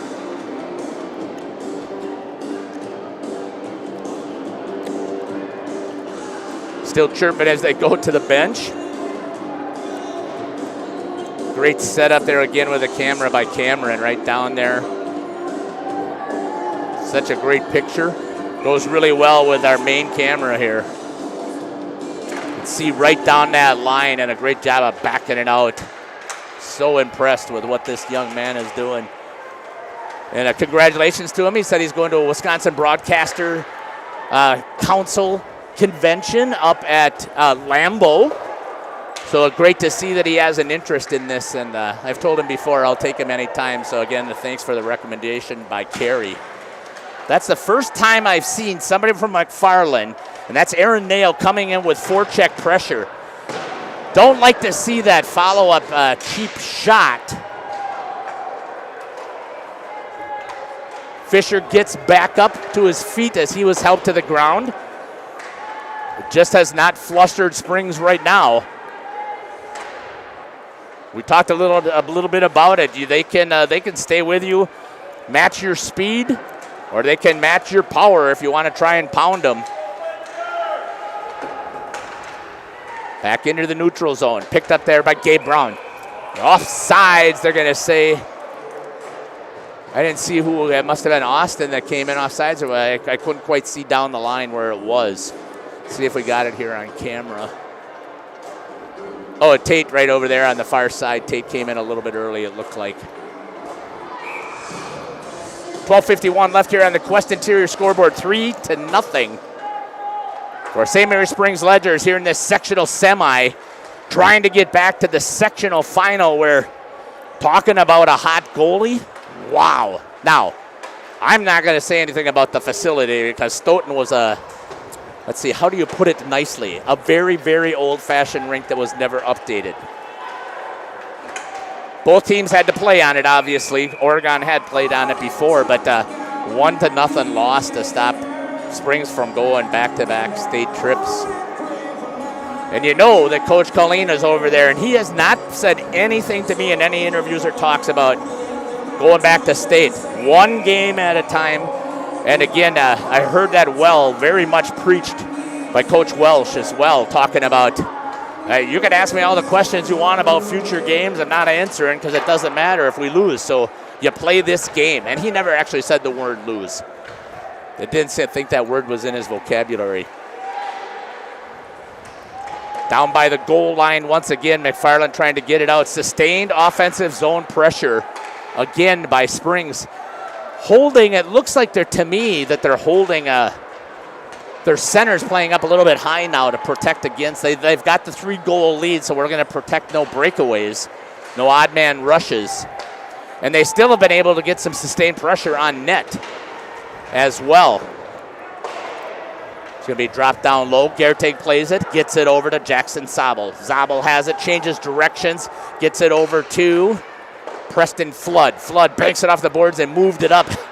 Very similar uniform, so I can see why Gabe flipped that one to McFarland. Oh, staying in front, taking it to the shin or the ankle. You can see the agony that Preston Flood has. Gabe Brown picks it up with speed, gets across the line. Shot, blocker, save by Raymond Wheaton, putting it to the corner. Brown follows through and makes some body contact there with Aaron Nail. And Aaron's not getting up very quickly. The man who was down here on his offensive zone here, putting all kinds of pressure. Gabe Brown trying to get behind. Good defensive coverage there. Don't like the hit, but good coverage. Coach, you got to tell me, isn't it hitting a player's stick as if it's on the ice? Isn't that unsportsmanlike conduct? I agree. And kind of like you said, some get called and some don't, so you just have to kind of play through Adjust to it, right. But again, so I'm the one whining and complaining. Gabe Brown didn't do a thing. He didn't flinch. Got back up after the hit and they lost stick. Found his stick after it got hit again and went to the bench. Again, awesome. Oh, just offsides. Austin Westergaard was tied up there with number 24, Blake Herman. And now they're going to send Meisner to the box.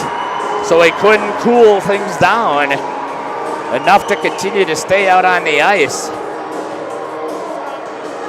Austin Westergaard and Quinn McLaughlin asking for some, I don't think they're arguing with the call. They just want to say, what about this hit over there and that hit over there? And that's what led to this. And again, good job there by the official explaining it. Not seeing anything from Austin like he disagreed because it wasn't going to do anything. Again, the experience that these guys have. Yeah, they're just remaining calm, and Austin obviously checked with the official to see what his thoughts were, and we'll wait for a call here. Yeah, I didn't see it. We'll have to see. I'm guessing it was a rough or maybe an unsportsmanlike conduct. We'll see. First penalty here in the game. Not bad all the way into this 10-minute mark of the second period. Jaden Meisner at 10:26, 2 minutes. Yep, the unsportsmanlike conduct. Saying something about his mama when he was going past the official. That can't do that. So we'll see what happens here now. Again, a penalty kill for the Springs Ledgers. We're not going to talk about what happened. They gave up 4 power play goals. I take that back, 3 power play goals. They were 3 for 7 on the penalty kill. They killed off 4 of the 7. But they also, they didn't, I think they scored 1 power play. I'll have to dig it up, but what was more impressive, off the post. How? I don't know, because Gertig was beat. He couldn't quite get up and cut the angle at the top of the crease. And right back on the attack is the Ledgers after they missed that one. We'll see how, I'm trying to read body language right now of Brendan. Can't tell if that shook him a little bit or not, but we'll see. It didn't go in, so that's the positive, right? And 1 minute already killed off of here on the power play. Initial attack was there with the faceoff in the zone, but after that, McFarland hasn't gotten through the neutral zone except for a little bit. Trying to get back on side in time. They drop it into the corner on the forecheck. Hustling after it is Liam Reagan. Getting to it first, though, was Tyg Wagner. Trying to get something set up. Held in the zone by McFarland. They're going to rim it around. Nice move there by Tyg Wagner. Cleared out by Tate Baker for Springs. And coming in on the forecheck. He's got the goalie caught. Puck is loose. Interference here by the players. Oh, man, they're not going to say anything. Still live action. The goalie came out to play the puck, didn't get it there, and Austin Westergaard tied him up. 5 seconds remaining. Here comes the penalty in retaliation. It's going to send. Slash is going to be the call on the goalie. Everybody up here was reacting to it. I didn't see it. So Slash on Raymond Wheaton. Who's going to serve it? Because the goalie doesn't serve it, right, Coach? Correct. If it is on the goalie. It was. He pointed right to him with a slash. Okay. Yep. But he just tell us what the rule is there. Yeah, you definitely got to take someone, and obviously it looks like number 22 is going to serve the penalty for the goalie. So number 22 will serve it for the goalie. It's number 30 on the slash. I didn't see it. I just heard the reaction. So I have a feeling that one of the Ledgers came skating past him and he took a swing at him with a stick would be my guess. Yeah, I think there were a lot of bodies on the ice there, and I think he probably, like you said, just took a slash at him. Yeah, he was not happy with all the tie up there. Austin did nothing wrong. The goalie came out to play it. He's like any other player. So Wheaton, nice power play shot there. Gabe Braun wound up a little bit more than normal, but he hit it right on one time. Back over here running their power play. Nice cross pass right there out to the top. Umbrella set up here on the power play, correct, Coach? Yeah, some will call it umbrella, otherwise a 1-3-1, diamond in one. Basically, you're kind of working it up top and looking for that guy in the middle. Yeah, typically when I'm looking at it, you see that swinging from a one to the top down to the other side, and they've been playing 2 guys down low to try and take it away or get the rebound. And a great job there with the save by Raymond Wheaton. 1 minute left here on the power play for St. Mary's Springs. Getting ready here for the face-off. Great shot there again by Cameron 7:30 left here on the Quest Interior scoreboard. 1 minute exactly on the power play. Continuing to work it up top, swing it from side to side, force the box coverage that the Spartans are playing as far as a penalty kill. But they're pretty aggressive at the top, which is very similar to what you see from St. Mary Springs. Coach Colleen did talk to me off air at the interview that he saw this a couple of times, and he said that they were very aggressive on their penalty kill here, much like we are. So if we're just are able to move the puck cleanly, we should be able to find an opportunity to score it here on special teams. And they're doing so far. Meisner battling down in front. Net must have come off. Did we get a whistle? I didn't see that. Going outside the zone. Is that goalie interference then, or what's the call there that they would have come outside the zone? Yeah, it didn't look like the net was off. Yeah, it's not though, because you wouldn't come out of the zone for that, right? Correct. So I'm having a feeling that Meisner might have been in the crease with the puck not there. That is the one time that you get called for goalie interference. Yeah, I would agree with you on that one. 'Cause like you said, it just came outside the zone. Yeah. St. Mary Springs continuing to work it around here, holding on to a 3-0 lead. Shot! Westergaard on picking up the junk! Tate Baker missed. Point blank range. Oh, both teams are at full strength. That was the best chance for Springs. 5-on-5. Tate Baker taking a punch there. No, not a punch, a shoulder to the boards. Nice shot there by Austin Westergaard off of the blocker of Raymond Wheaton. Zabel takes his chance, turned away again. Incredible work taking place here by the Sledgers to hold it in the zone. On the long change, Westergaard up against the boards. Change in direction is going to be picked up there by McFarland. They're going to get it out, but I think it's going to be an ice, and it is. Improving energy efficiency, safety, and first impressions. Capelli Diedrich, where plans today amaze tomorrow. The name synonymous with quality planning and construction. Capelli Brothers and Dietrich, 248 North Hickory Street, Fond du Lac, or online at capellidietrich.com. Again, thanks for jumping on board here during the playoffs. They're not going to let him change. Trying to get on the ice was Will Stellmacher. They're going to ask Quinn McLaughlin to go back out there. And he should be able to change pretty quickly. Puck is loose. McFarland trying to break it out. Good read there by McLaughlin. Assisted down to the ice with a stick towards the skates. They let it go. So far called, I would say that's called consistently. And that's all you can ask for officials, right? Yeah, it's been a physical game, and they're letting stuff go, and they want the game to be settled on the ice and not in the penalty box. McFarland now trying to get something in the offensive zone. Breaking out of it with it is Tate Baker.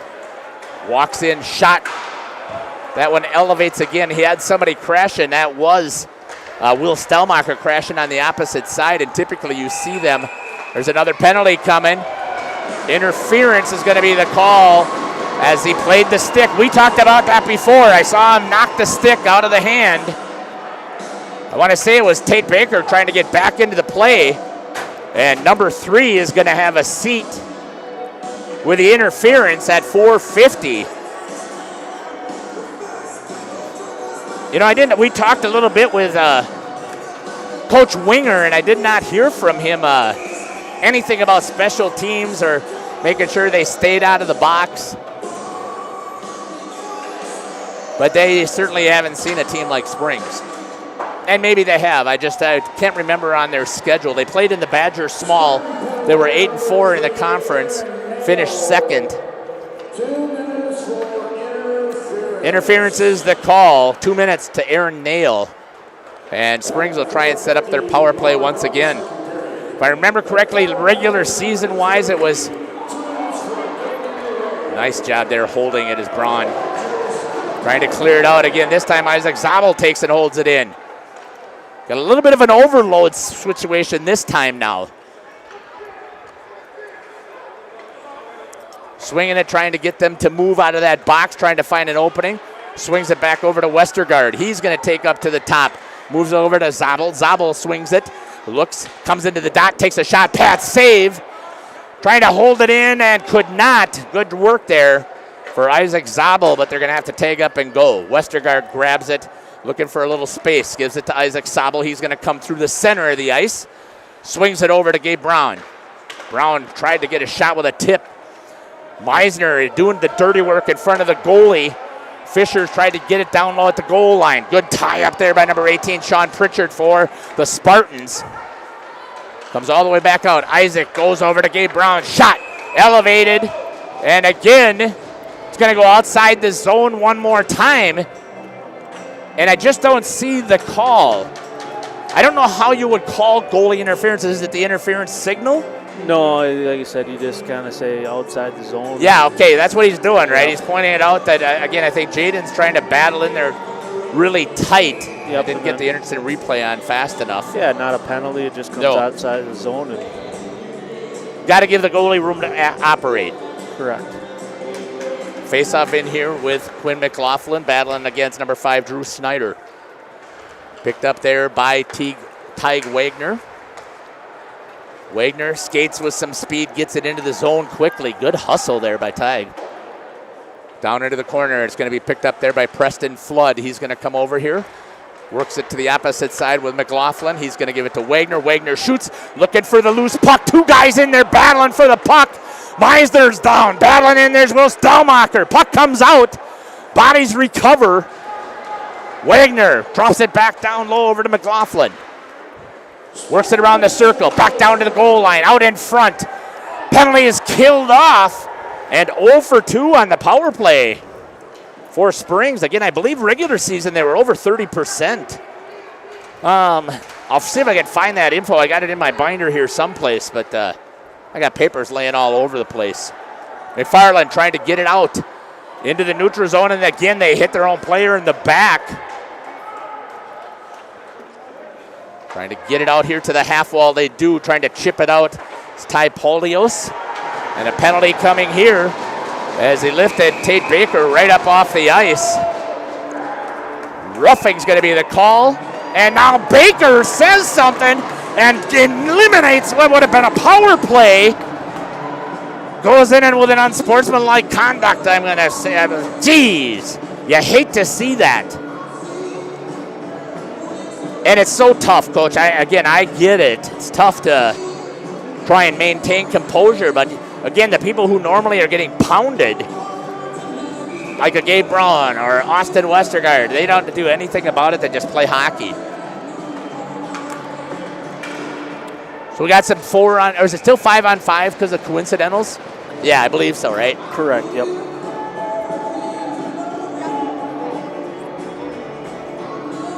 So time, I didn't have the 2:15 on the clock somewhere there? 2:10. 2:10. So 18 for McFarland will have a rough. Yeah, roughing for McFarland, and I think it's going to be unsportsmanlike conduct. Correct. The second one on Springs.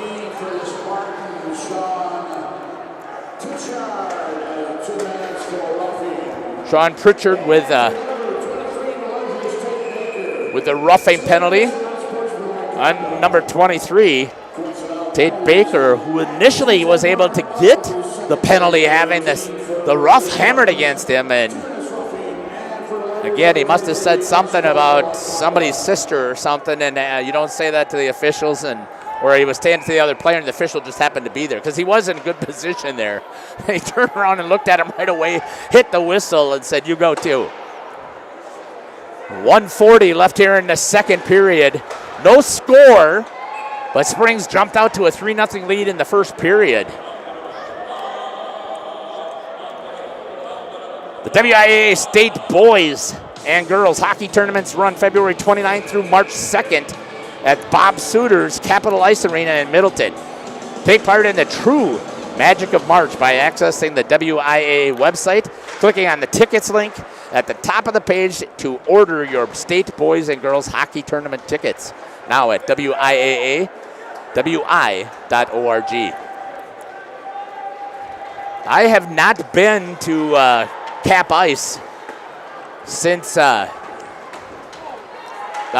remodel that they did there. I knew that they did it. I knew they were trying to find someplace still within the area, but was not a good deal to rent the Alliant Energy Center. Cole was not going to happen on a weekend typically.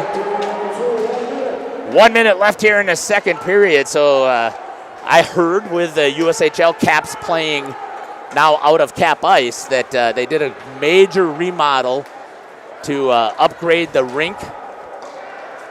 So I'm hoping here that the Ledgers will have an opportunity to get down there and play, so I can go down and at least maybe call a radio call, because you can't really do video.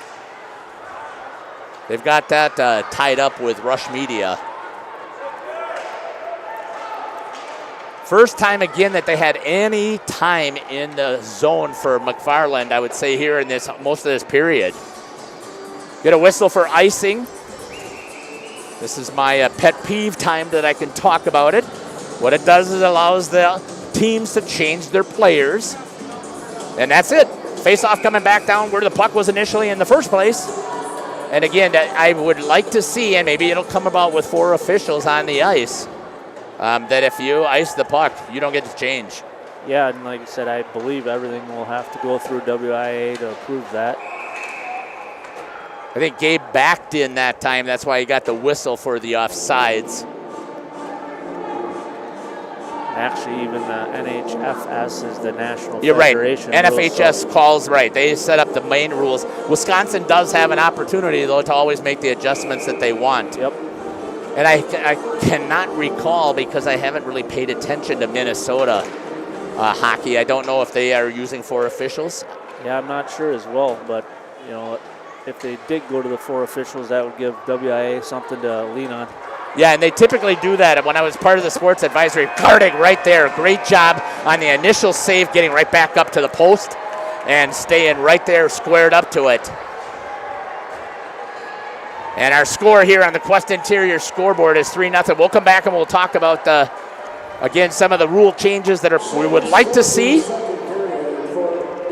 And saves in that period. Only 3 shots seen there for Gertig. I don't know if that counted the last one or not. It should have. I wasn't paying attention, but so far 14 for 14. This is the Brendan Gertig we expected to see initially. Absolutely good to see him come back after the last game. And like you said, new game. Hopefully he can hang in there and Springs can get the win. On the flip side of it, McFarland's goalies did a nice job holding up there, right there. I mean, he was under constant barrage today. I agree completely. Shutting down the power play, making good saves. Obviously, they're crashing the net on him. So he shut him down that period. Yeah, I got that he had 16 shots, and he saved all 16 of those. So that's a 4? That's a 5-to-1 difference on shots just in that period. Yeah. And that puts him at 28 for 31. We're going to step aside here from our sponsors. We'll check that YouTube chat. Hope you've been putting stuff in there. If not, now's your time. We'll be back here in about 4 minutes. You're listening to Jeff Sauer here with Coach Dwayne Washnick, and on the portable has been Cameron Galecki. We'll be back. At Camera Casino, we are making magic happen. If you have a lot of slides sitting at home, we can magically put them on a CD for you. Need a different lens? We can fix that. If you need something to carry all of your equipment, watch this. Oh, sometimes smaller is better. Whether you're looking for cameras, tripods, or accessories, Camera Casino can make magic happen for you. Camden is a student from the Fond du Lac community. He joins us to give his wellness journey from Into the Woods Wellness. Back in May, I started to get very tired and I wasn't sure what was really going on with me. It started progressively getting worse, really high fever. I just really wasn't getting out of bed much, and that's when I went to my doctor. They took my blood, told me I had mono. My symptoms slowly went away, but what stayed behind was the fatigue and exhaustion. I was falling asleep, I was always tired. My mom mentioned that there was a place I could go get these IV treatments that would hopefully help me. I got my first IV treatment. I felt a little bit better. Went back week after week. By about the third week, I was feeling just amazing. I hadn't felt like this in several months. I was up again. I was hanging out with my friends. I could go to work full days, and I felt like a totally new person again. Log on intothewoodsjourney.com. Into the Woods Wellness, where you can start your own wellness journey. Sargento has definitely given me some opportunities. I am able to live in a beautiful place like this, able to pursue all my passions and hobbies. They want us to have a good quality of life.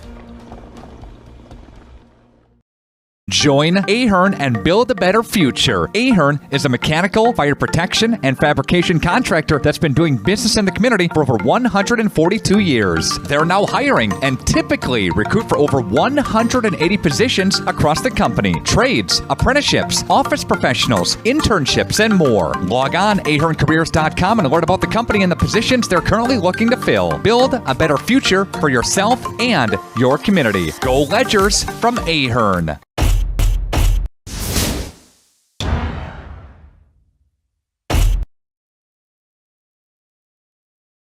Hey, Fond du Lac's best kept secret is no more. Operation Best Chicken and Friday Fish from a C store is out. Pioneer Pit Stop. Yes, Pioneer Pit Stop has some of the best takeout in town. The best part, no reservations needed. No need to drive halfway across the country. No special dress code, other than you need to be dressed. You're in and out with piping hot chicken or fish that you thought came from a supper club. Of course, fuel, beer, liquor, ice, snacks, groceries, and tons of other things we all need are always in stock. Pioneer Pit Stop, 20 East Pioneer Road across from Tucker's on South Main Street. It's fishlicious. Dr. Shane Bauer of Bauer Chiropractic for progressive and traditional chiropractic care. If you're in pain, Bauer Chiropractic offers unique ways to provide relief for many types of pain and conditions. New to this area is MLS Class 4 cold laser therapy, which can be very effective with treating many nagging injuries such as plantar fasciitis, tennis elbow, shoulder pain, knee pain, and many others. Pain relief and prevention are two reasons to see Dr. Shane Bauer at 355 North Peters Avenue, Fond du Lac, or log on BauerChiroFDL.com. People have a reluctance to go see the dentist. It's an easy thing to put off or avoid altogether. But one visit to the caring professionals at Fondi Family Dental will change the way you think about the dentist. They provide quality family dental services to all ages in a happy, honest, and efficient manner that teaches and involves you on your custom plan. If you don't have insurance, ask about their new membership plan that can save you money. Call or schedule online today at FondiFamilyDental.com. You dream it, we'll fabricate it. At Quest Interiors, we fabricate one-of-a-kind countertops, with most installed by next week and completed in just one day. And because we fabricate our countertops in-house, you can buy direct and save money. Visit our showrooms today in Oshkosh and Fond du Lac to start your transformation. Quest Interiors, exceptional style, exceptional savings. Marco, the name our area trusts for all things related to your tax return. For over 60 years, our community has trusted the Marco Tax Service at 43 East 3rd Street, Fond du Lac.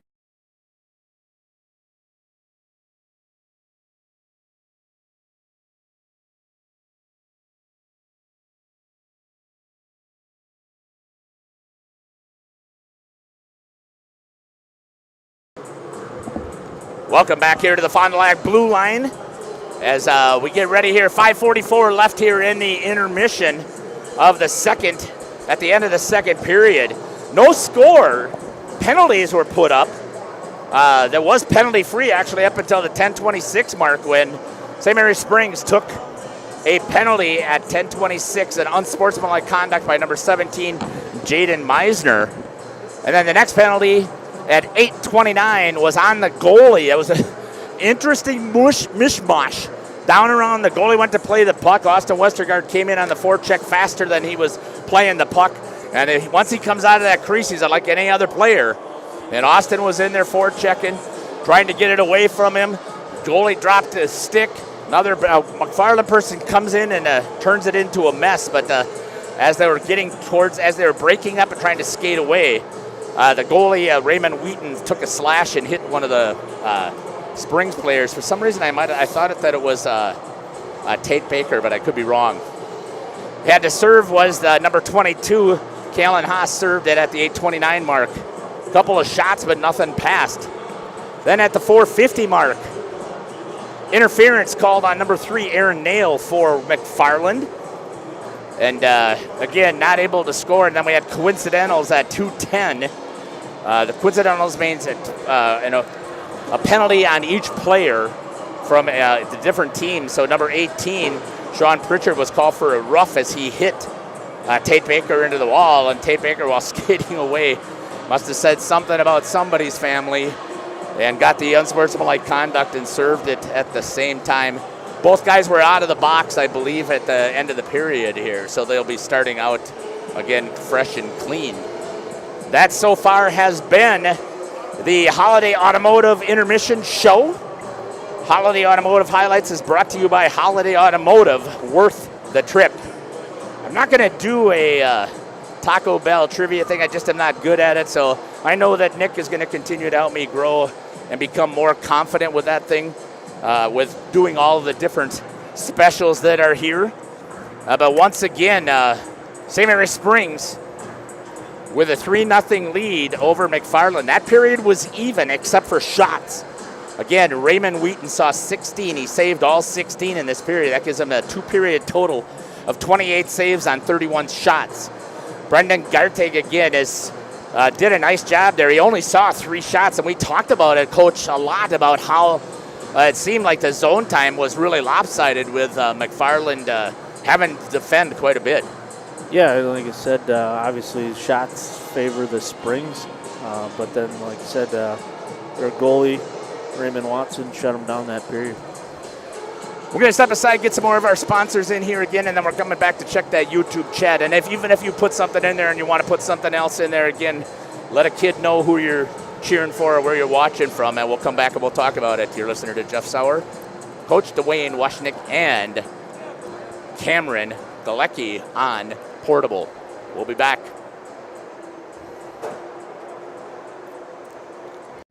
At Camera Casino, we are making magic happen. Okay, let's start with some clouds, some mountains. Real estate is something that we are doing together.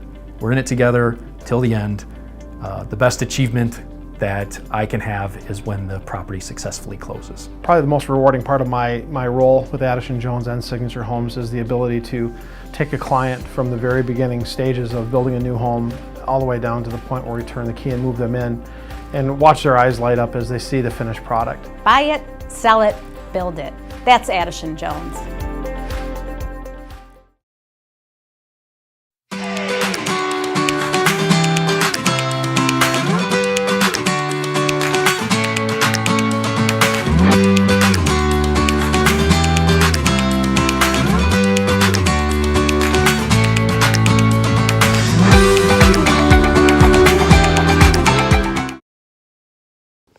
Come on.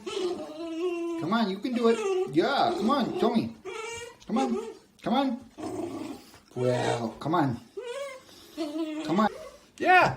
Good boy. Come here. Come on.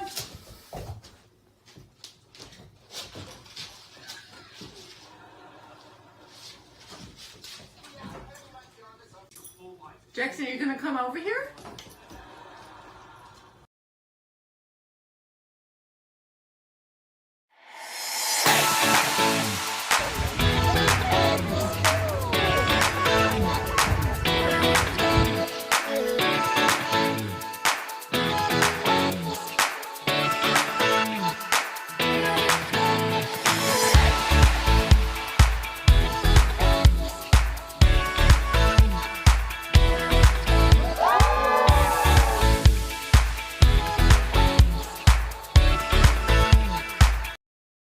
Winfield Homes is a locally owned, custom home building company of over 25 years that prides itself on great service, high quality, and providing the best building experience possible.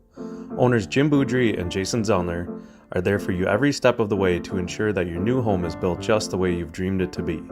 With the same passion that they have for their clients' homes, Jim and Jason are proud supporters of and are personally involved in youth sports programs and are truly committed to their success. Winfield Homes wishes you all the best of luck this season. Hi, this is Danny and Heather with AirTech Heating. At AirTech, our motto is honesty, integrity, and quality craftsmanship. When it comes to your home, you want the person working on your equipment to be upfront and tell you what you need. But also what you don't need. We deliver whatever it takes service to take care of you. Our technicians are NATE certified, meaning they are the most highly trained in the industry to be servicing your equipment. If you're stuck with a broken furnace or air conditioner, call our team at AirTech Heating at 924-6742. A personal experience with a custom feel. Each home Smith Builders builds is unique. Their design and selections perfectly crafted for you. To learn more, visit smithbuildersinc.com or stop by 227 Morris Court. Smith Builders of Fond du Lac. Traditional values, exceptional services. A proud sponsor of local high school sports.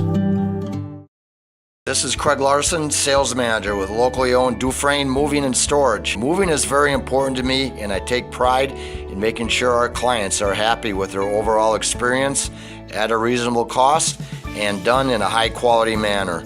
We have a crew that is dedicated on taking care of your stuff. Call me today for an estimate at 1-800-425-MOVE or visit us at DufresneMoving.com. Dufresne Moving and Storage of Fond du Lac.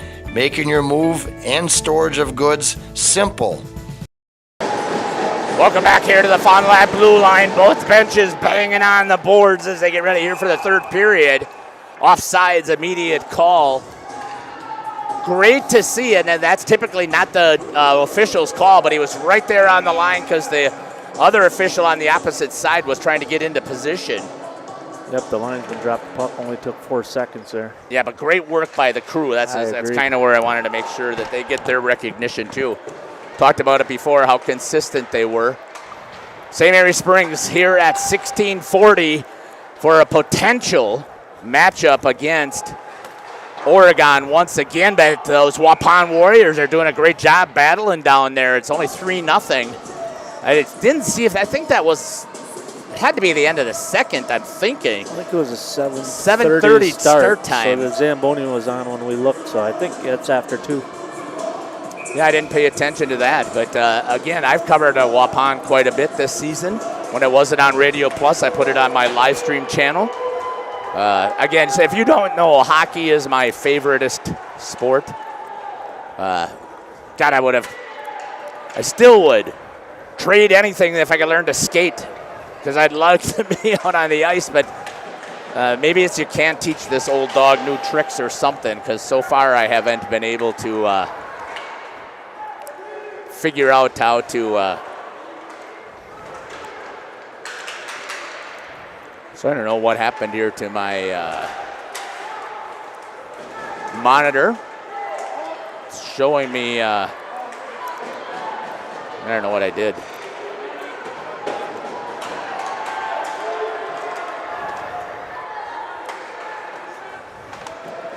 Coming down, you can see it with the portable there. I'm trying to figure out, I messed up my monitor somehow here, so I had to figure out how I can get everything back. That's not impacting you, it's just impacting me. Springs again with some pressure. Brown with a shot, saved by Wheaton again. Struggled a little bit in the first period as he gave up, made 12 saves out of 15 shots. And since then, he's been solid. Shot and a goal scored! Gabe Brown on the goal. Fantastic job there by Springs. This is, I was talking about it. They get rolling here into this third period, and they put another one up at 15-15 in the third. That's on the clock. So for those of hockey aficionados out there, that's 1:45 has been off the clock. Gabe with the goal. I just don't know how to get the, I don't know what happened to my monitor here, so I'm going to punt for a little bit.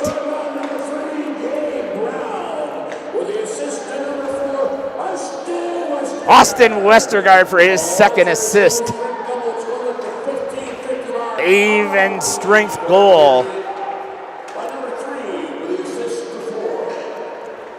Gotta love that little breathing room now. That gotta feel good about putting something back in the net here in the third period after not getting anything on in the second. It's a good shot again there. I believe that was Tate Baker, sorry, that took the shot. Went off of the toe of Wheaton. Left another juicy rebound, came squirting way out. Nobody there for Springs. Yeah, good original shot by Westergaard. And then obviously Gabe Brown was right there for the rebound. To finish up and get that last goal to make it a 4-0 lead here on the Quest Interior scoreboard. Zabel battling. I just have no idea what I did.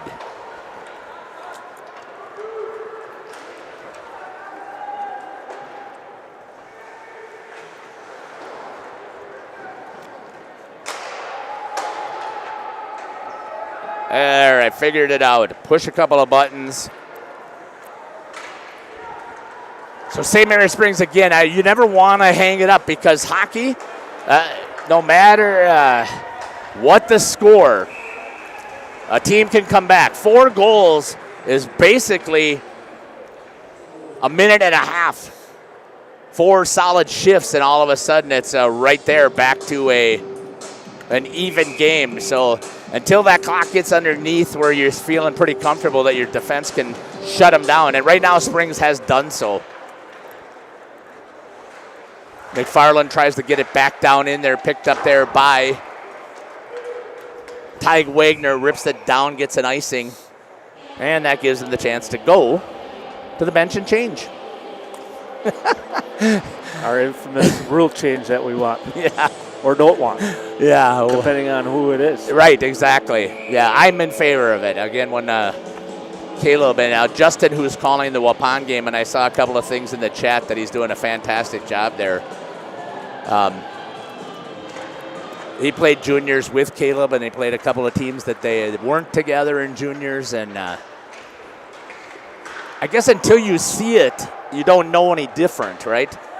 Yeah, I didn't know any difference about that rule, and then when I saw it, I'm going, yeah, because you saw it at the NHL, but it really doesn't register with you what that means. At least it didn't with me. Garteg is so solid tonight. Just loving it up. Wrapping himself all around those shots. Much more relaxed. You can see it usually. Caleb would tell me when he had the arm on the goal bar, he's feeling good. Yeah, he's relaxed and he's hugging the net himself. Yes. So here we go. Let's take a look at what we've got going on out there. Shane Guyette, Goal Ledgers from Cleveland, Ohio. Thanks for checking in. Kieran Baker, Goal Ledgers from Carefree, Arizona. And your favorite player, let's go with it. That'll be number 23, Tate Baker. So thanks again for putting that stuff in there.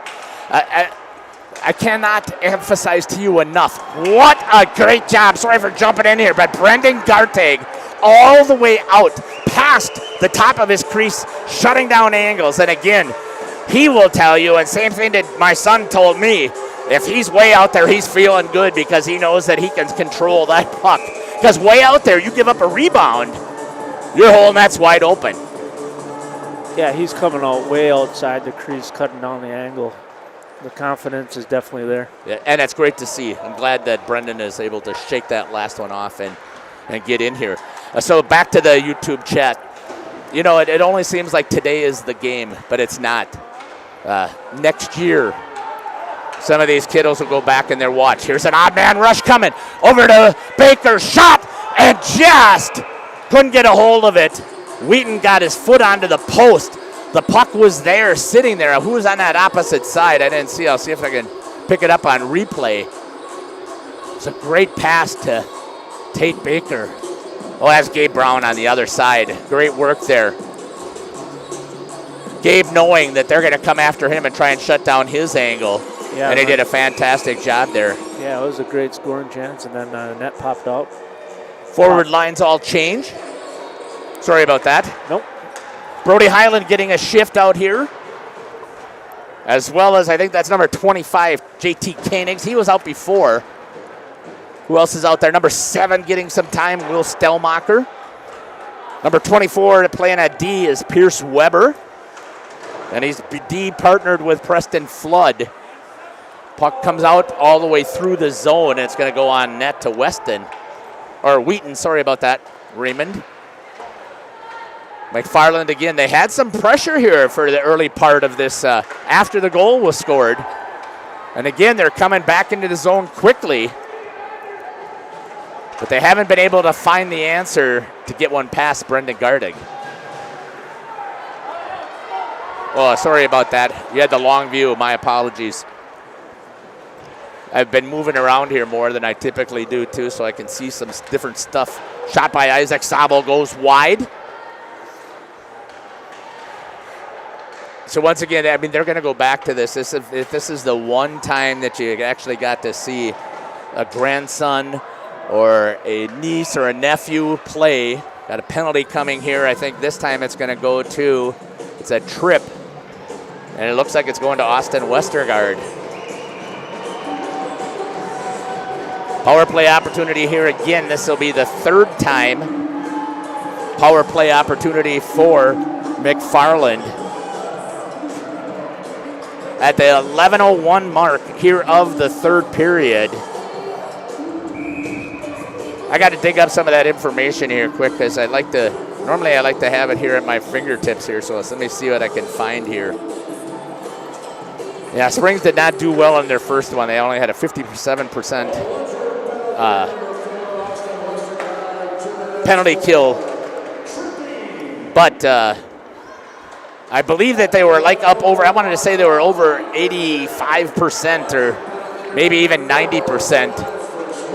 Which to me is a better tell than the playoffs, and I get why prep hockey changes the setting to it. I get it, because that's it. Most people want to just pop to that. Nice takeaway there by Gabe Brown with a long stick. Looks, puts it right on, shot, and a save. Jaden Meisner, point blank, and Raymond Wheaton shuts him down. Great save. A better defensive play there by Gabe Brown to get on that, and a great pass put it right on the stick of Jaden Meisner. Just couldn't quite finish. But this is what Springs does. They put so much pressure on you. You don't even think that there's only 4 people out there, because they're going to go in right here. Dave's going to go in and put some forecheck, and he picks up the puck.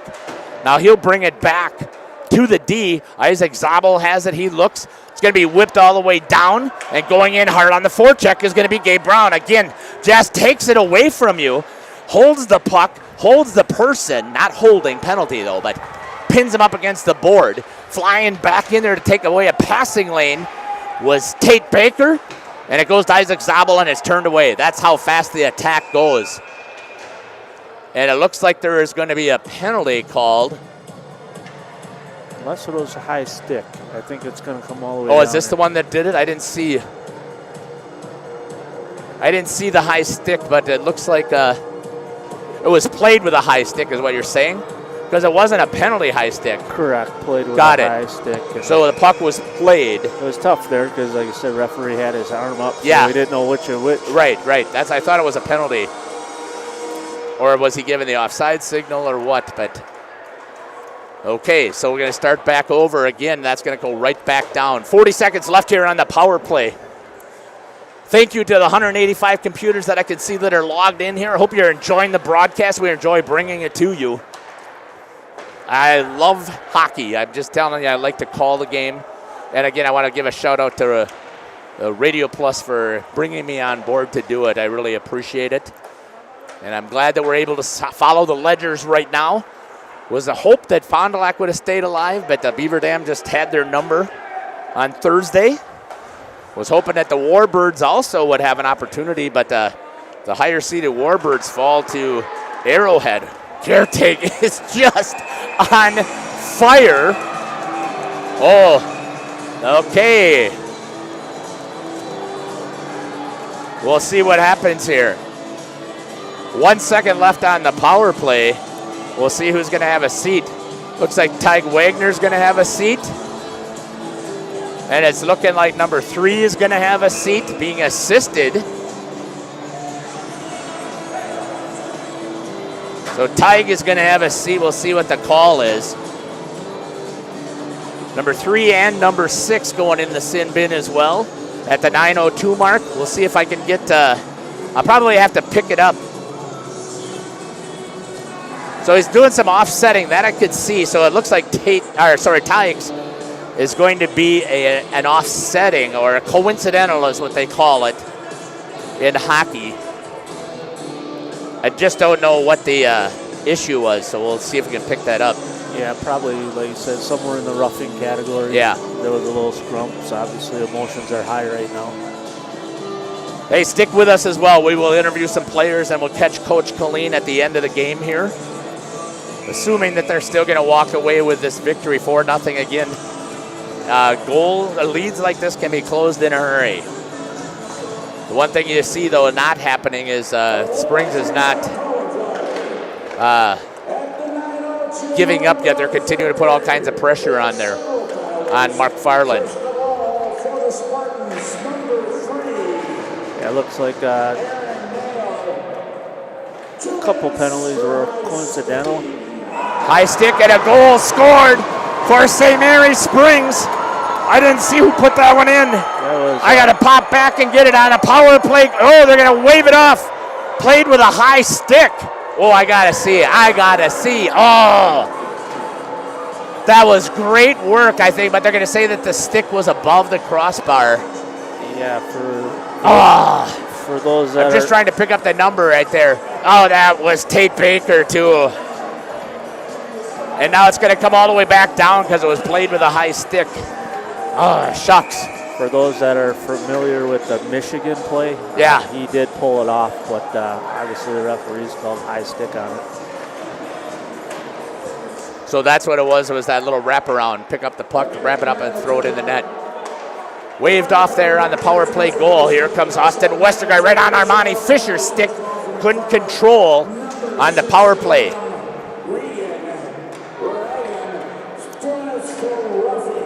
Roughing was the call on number 6. High stick was the call on number 3. Yeah,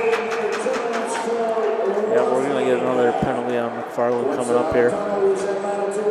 So they gave Tig Wagner also another penalty here for McFarland. Going into the box is Nolan Sturmer. So now you can see here the frustration that's starting to pile up here. And the worst thing you can do if you're trying to get back into a game, Coach, sitting in the box isn't going to help you. No, and you still have 8 minutes and 16 seconds left, so you have to control your emotions. And now the Springs are going to be on 5-on-3 for 1 minute and 14 here. Power play chance here for Springs. Trying to work the puck around, doing a good job of moving it. Fisher gave it over to Zabel. Brown takes the shot, hits the board. Armani Fisher picks it up. So a typical triangle setup for the defense, trying to crash into the slot.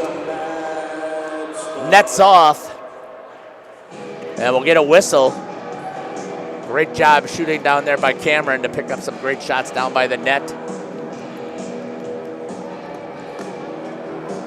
Tate Baker worked so hard to get himself into a position to score that I could see the frustration of that young man.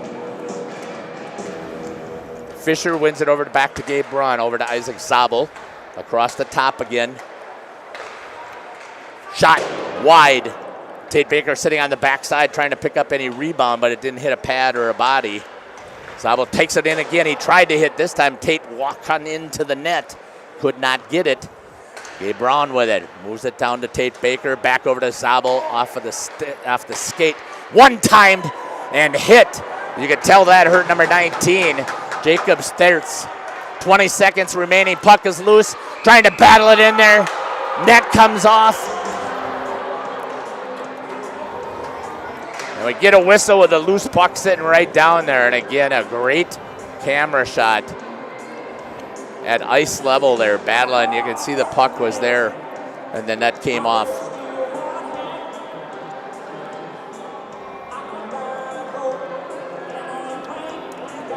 .720 left here on the Quest Interior scoreboard.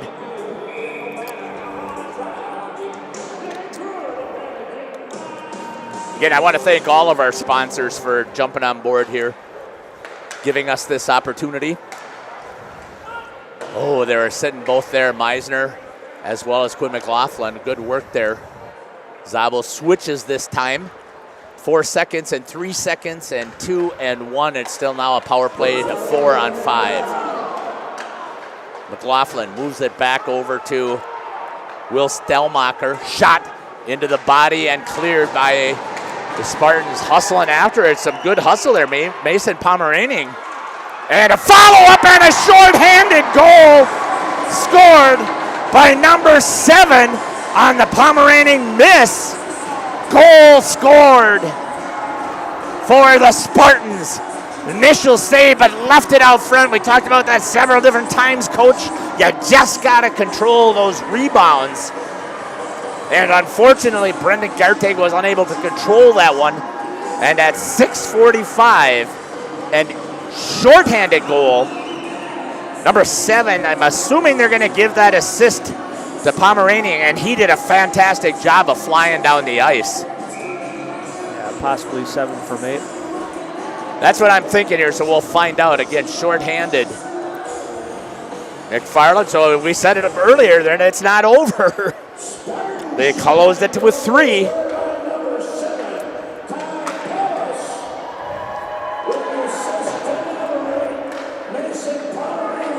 They saw it right, just like we did. The goal goes to number 7, Ty Polios, with the assist to number 8, Mason Pomeranian. So again, 7 from 8 scores the shorthanded goal. And now the differential is 4-1. Penalty is being called here. I don't know if it's on Armani Fisher. It can't be because they controlled the puck. It's going to be a foul, another penalty coming here to McFarland, sitting on top. It's going to be a hold. Yeah, it was holding. That's what I thought it was when I was looking at it. I don't think I got it enough on the instant replay because he already had gotten back up. I missed it. But he was laying on top of Armani Fisher over there with Sean Pritchard. 6:05 is the time of the penalty. A hold to number 18, Sean Pritchard. And the Ledgers go back on the power play. They have yet, though, to solve a power play here. So this is a... No, and like I said, Raymond Watson's doing a nice job killing off these penalties along with blocking shots.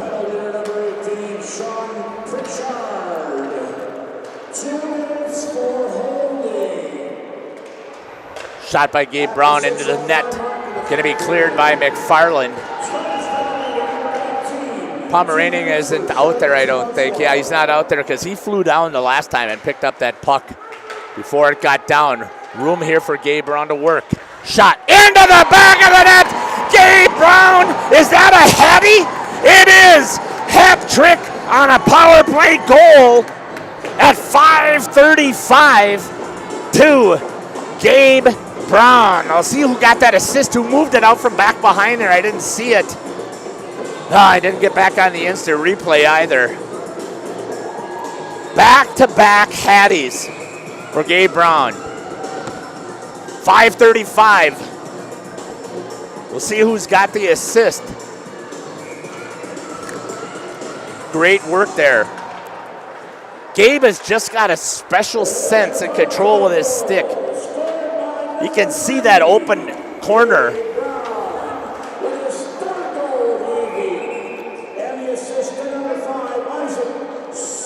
Isaac Sabel again with an assist. Yeah, great lead pass up by him. So once again, a hat trick for Gabe Brown, so congratulations to Gabe. I got to talk to him about how he's seeing that, because he just has a knack. I didn't check close enough on the replay, but typically I'm not seeing that Wheaton is sucked in the back of the net, that he can see a shot from the top of the circles and pick that corner so well.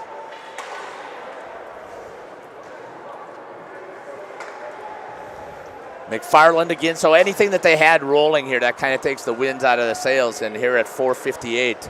Yeah, I thought when McFarland scored, maybe they'd get a little momentum, but Springs basically ended that now, and it's pretty calm here in the building.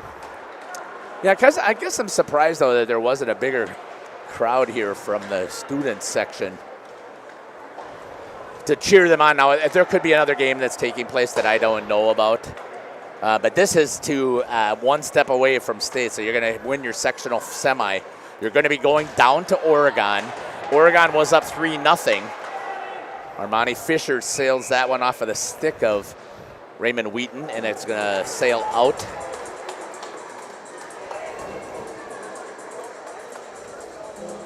We're going to face off inside the zone. That's a perfect shot for Cameron to get for us.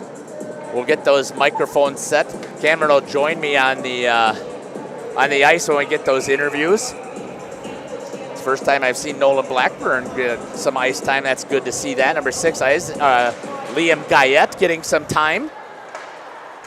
This is so valuable for those young men to get out there and get some time to work against a varsity team. You're going to be playing the best right here, because they're definitely, McFarland's not going to stop fighting. So you get to kind of measure up where you are as a player that's down on the third line or maybe the fourth line, third line at defense. Tyg Wagner with it. I think they're keeping the defense in there, which makes sense to me, Coach, right? You want to still protect your goalie. Yeah, Brendan Gertig's been playing awesome. Obviously, he's going to be the guy that you rely on, so you got to protect him first. Khalil Rebeck getting some time out there too, number 28.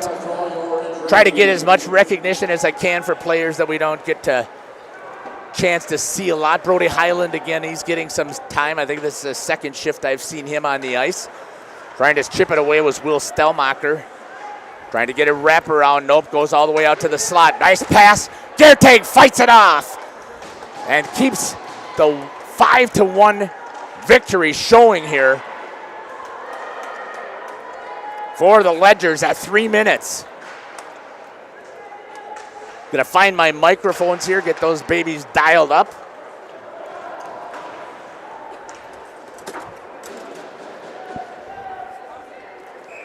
So we got a busy time here on the Radio Plus schedule here, so I haven't had a chance. Let me quickly get one more read I think I got to get in here for the WIAA. Social media, engage in the conversations about high school sports in your community and throughout Wisconsin. Take your tablet, smartphone, or cell phone and follow the WIAA on X, formerly known as Twitter, at WIAAWI.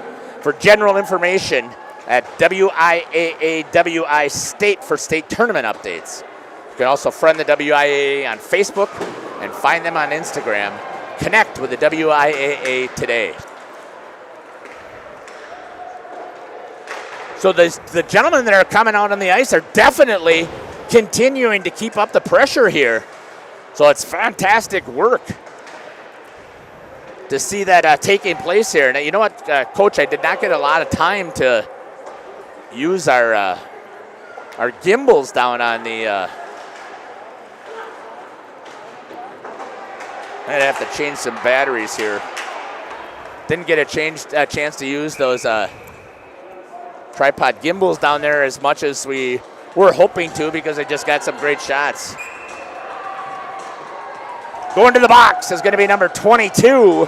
Yeah, a little. Nolan Blackburn for a rough. Had a chance to get on the ice. Now he wants his name on the score sheet. Probably not this way. 2:02. Especially it's right. It's a full power play time, so that's a potential for McFarland to get something set up. They're going to take a timeout. We're going to take it with them. We're going to take a look at the Lens Truck Player of the Week. We'll be back. Trying to get him. Peace gets it in front of Brown. He shoots. Puck is loose. And they score! Goal scored for St. Mary Springs here immediately. Last Thursday night, the Ledgers of St. Mary Springs Academy hockey team battled the Bulldogs of Cedarburg in a WIAA regional. Gabe Brown in the defensive zone, makes a move, gets across the blue line, through the neutral zone, the red line, and he gets into the offensive zone. Shot. Goal scored into the corner! Gabe Brown all the way by himself. After being tied at the end of the first period at 3 apiece, the Ledgers pumped in 3 unanswered goals in the second period to go up 6-3.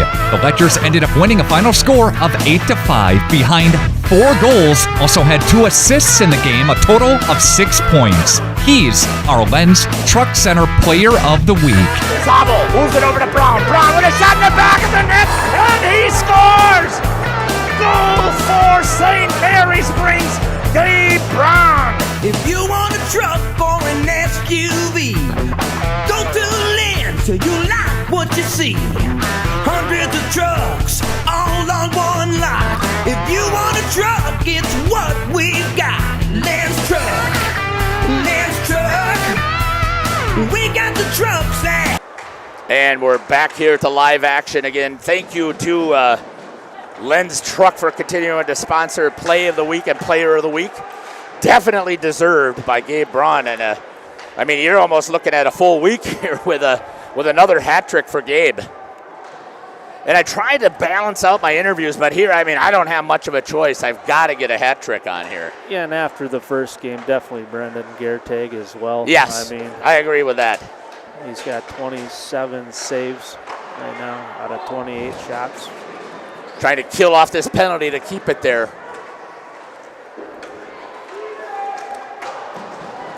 Coming up here on 1 minute.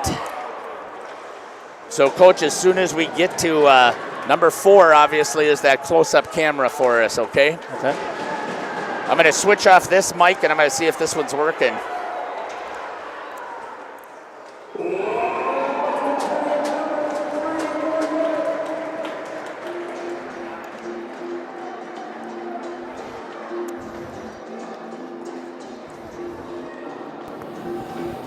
Let's see if that's working. There we go. So again, Coach, if I'm too hot, I'm in 2. Okay. Exactly 1 minute remaining here. So I got both microphones going on. I'm going to turn them off. I'm going to start to head down to the ice. So Coach will follow up with the calls. Grab a couple of, stay with that handshake line, and then we'll get some interviews. And we'll run a couple of more ads, and we'll wrap things up here from the Fond du Lac blue line. And again, look at how well they're killing out here. Coach did not throw out there. This is shocking to me, not that they're killing it, but who they're killing with. Absolutely incredible work here.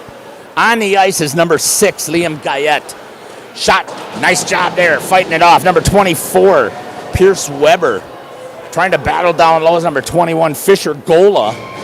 And a great save there again. Trying to pick up a number 6. Oh, I talked about him. Number 28, Khalil Rebeck was out there. Coming up on 20 seconds left. If you want to come on down here, camera, so we can get ready for the on-ice stuff, that'd be great.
Brendan!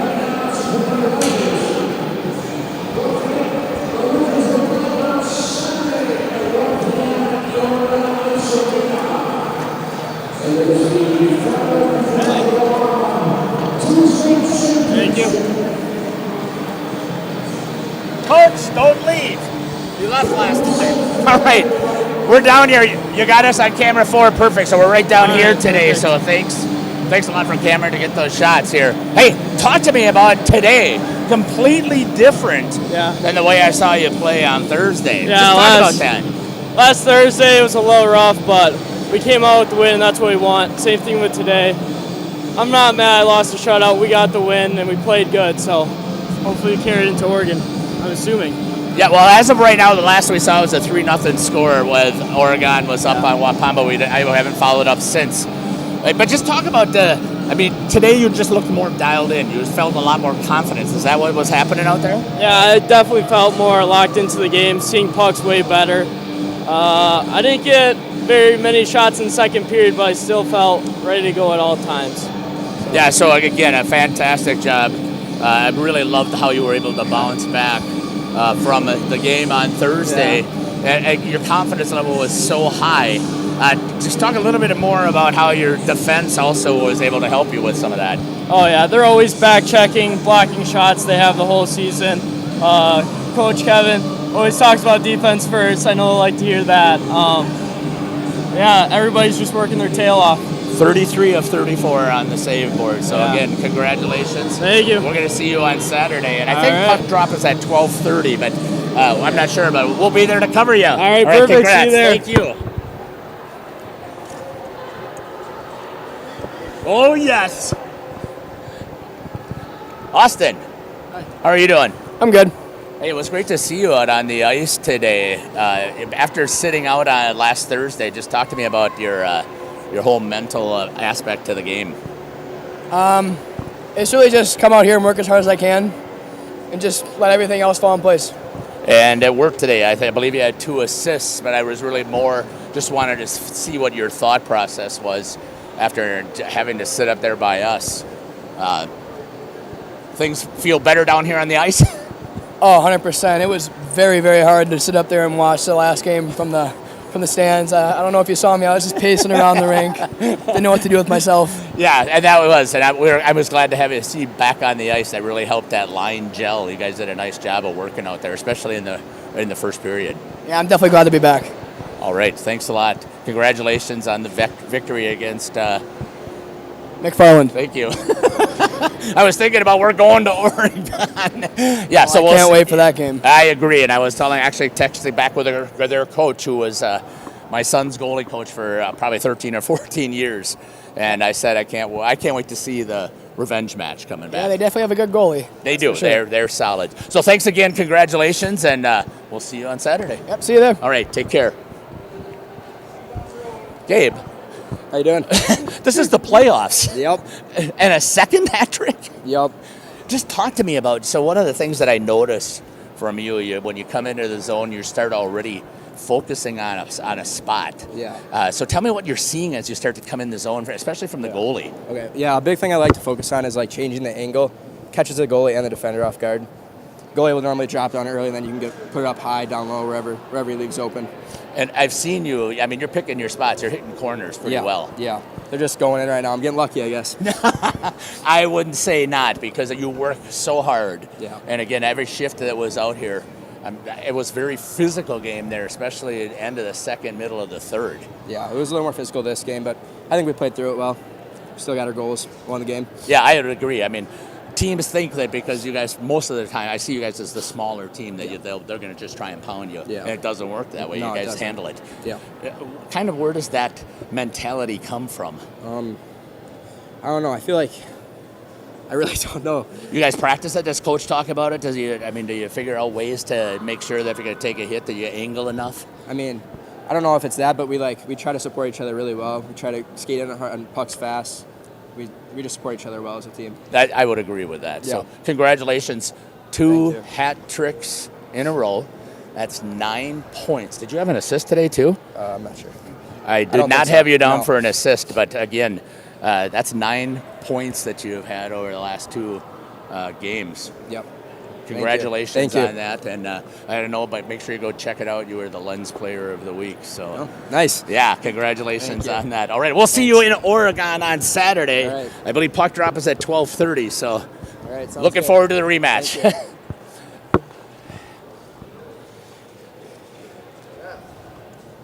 Coach, How's it going? it's going well. How are you feeling? Good. So tell me, did they play as you expected? Yeah. We came out hard. I thought McFarland came out pretty hard. We matched there, and then when they dropped off, we really took it to them. We committed to defense first, and their goalie played outstanding. It could have been a little bit worse after 2, but we just kept plugging away, and Brendan played great, did what we needed to do. Could take a few less penalties, but more towards the end. I mean, you didn't get them until the second and third, ones, right? right? Oh, yeah, The right, amount, exactly, right. yeah. The And other- I know that would be a thing that would bug you because Sure. you want your kids to play clean. You don't want to give another team any advantage. Yeah, there's no reason. You gotta in playoff hockey. You have to be big enough to eat the words from the other team, the stick from the other team, whatever it takes to help your team. So we'll clean that up. And I do have to tell you that I talk about it often about how I see Gabe.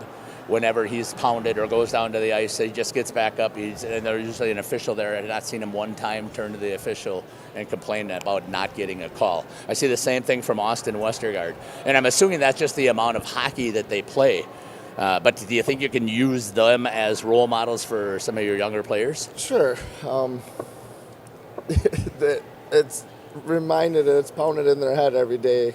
I don't think I said you got to take whatever you have to take and just eat it, but they're kids. It gets emotional, exciting. You got some guy yapping at you. Yeah. But all we can do is get better tomorrow and move forward. Talk a little bit about Brendan turning away 33 out of 34 shots today. We talked about it. I knew Brendan would play fabulous. I mean, maybe didn't have the best game last one, but that kid's a warrior. He just looked really dialed in today. Yeah. I mean, he was staying high up with the chest up when he's dropping in his butterfly. He was able to move around really well. He controlled his rebounds for the most part. The only one that didn't was the one that went back in. Again, I was very impressed with what he did when he saw those shots. Yeah, he's our senior captain for our leader for a reason, right? I mean, he shows up, works his ass off day in and day out. But, I don't know, we'll bleep that out. No, I agree with you, Coach. Okay, so talk a little bit. Does it matter who you're going to play, Waupun or Oregon? It doesn't really matter. I know everybody wants the rematch thing. We just keep plugging away. Whoever's in front of us, we want everybody. We want to play 3 more. That's all. I mean, we got one more check mark to put on our board, and whoever's in our way, that's who we'll play. Yeah, congratulations again on the great run that you've done here and a great job working with these boys. Sectional semis checked off, just like you said, still alive to play in the sectional final. It will be at Oregon, and I thought that puck drop was at 12:30. I know they were announcing 1. I think it was, yeah, somewhere in there. But we're going to be there covering you. So perfect. Are you looking forward to it? I love talking to you. I do too. Hopefully it's twice more. Yeah, wouldn't that be awesome? Yeah, it is. Well, congratulations again on the huge victory, Coach, and a way to get this team turned back around there and just be dominant here again in a sectional semifinal. Congratulations. Yeah, thank you. All right, take care, Coach, and we'll be in touch for that second interview. That's been head coach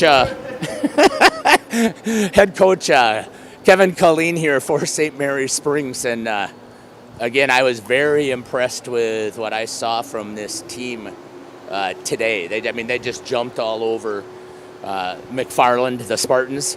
And again, Brendan Gartig, if I had to do a player of the game, he's my player of the game because, again, he only faced 3 shots in that second period. Total of, if I remember correctly, I think it was 15 after 2. And he faced another 17 shots just in the third, so McFarland wasn't going away. And he turned them all away except for the one that was a rebound that came out there, and it was that shorthanded goal. And if anything was going to pass him, I thought that would be the thing that would go past him today. I'm going to put a couple of ads up, Coach, and then we'll come up there and we'll wrap things up there. Thanks again to Cameron, and I'm going to head up there. So we'll be back after these messages here on Radio Plus. Go ahead, let the daydreams of spring begin. Shop the Auto Show sales event at Holiday. See all that's new. Get more Mazda for your money, more for your trade, and drive inspired on the road trips ahead in a new all-wheel drive Mazda. Lock in 0% 5-year financing now on select Mazda CX-30 and CX-50 models. Come be our guest and experience the award-winning care at Wisconsin's #1. Find yours and discover the difference at Holiday Mazda Fond du Lac. It's worth the trip.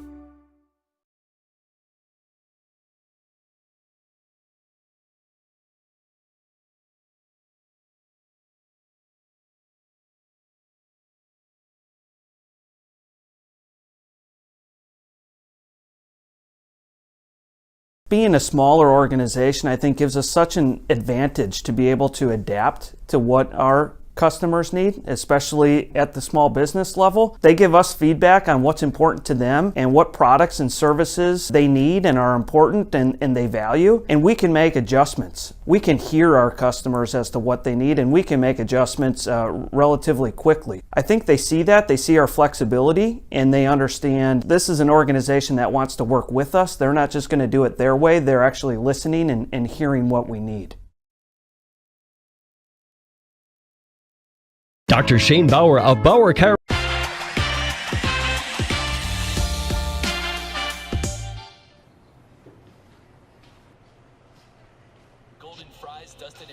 What can I do for you, man? You know what? Really craving nacho fries. You guys got any of those? Ads are working. I don't know what you're talking about. What ads? Oh, like all the pictures I put over here in your bedroom. Oh, I put that there. See you later, man.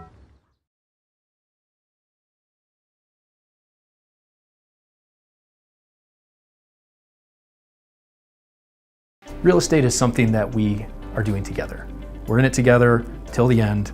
The best achievement that I can have is when the property successfully closes. Probably the most rewarding part of my role with Addison Jones and Signature Homes is the ability to take a client from the very beginning stages of building a new home all the way down to the point where we turn the key and move them in and watch their eyes light up as they see the finished product. Buy it, sell it, build it.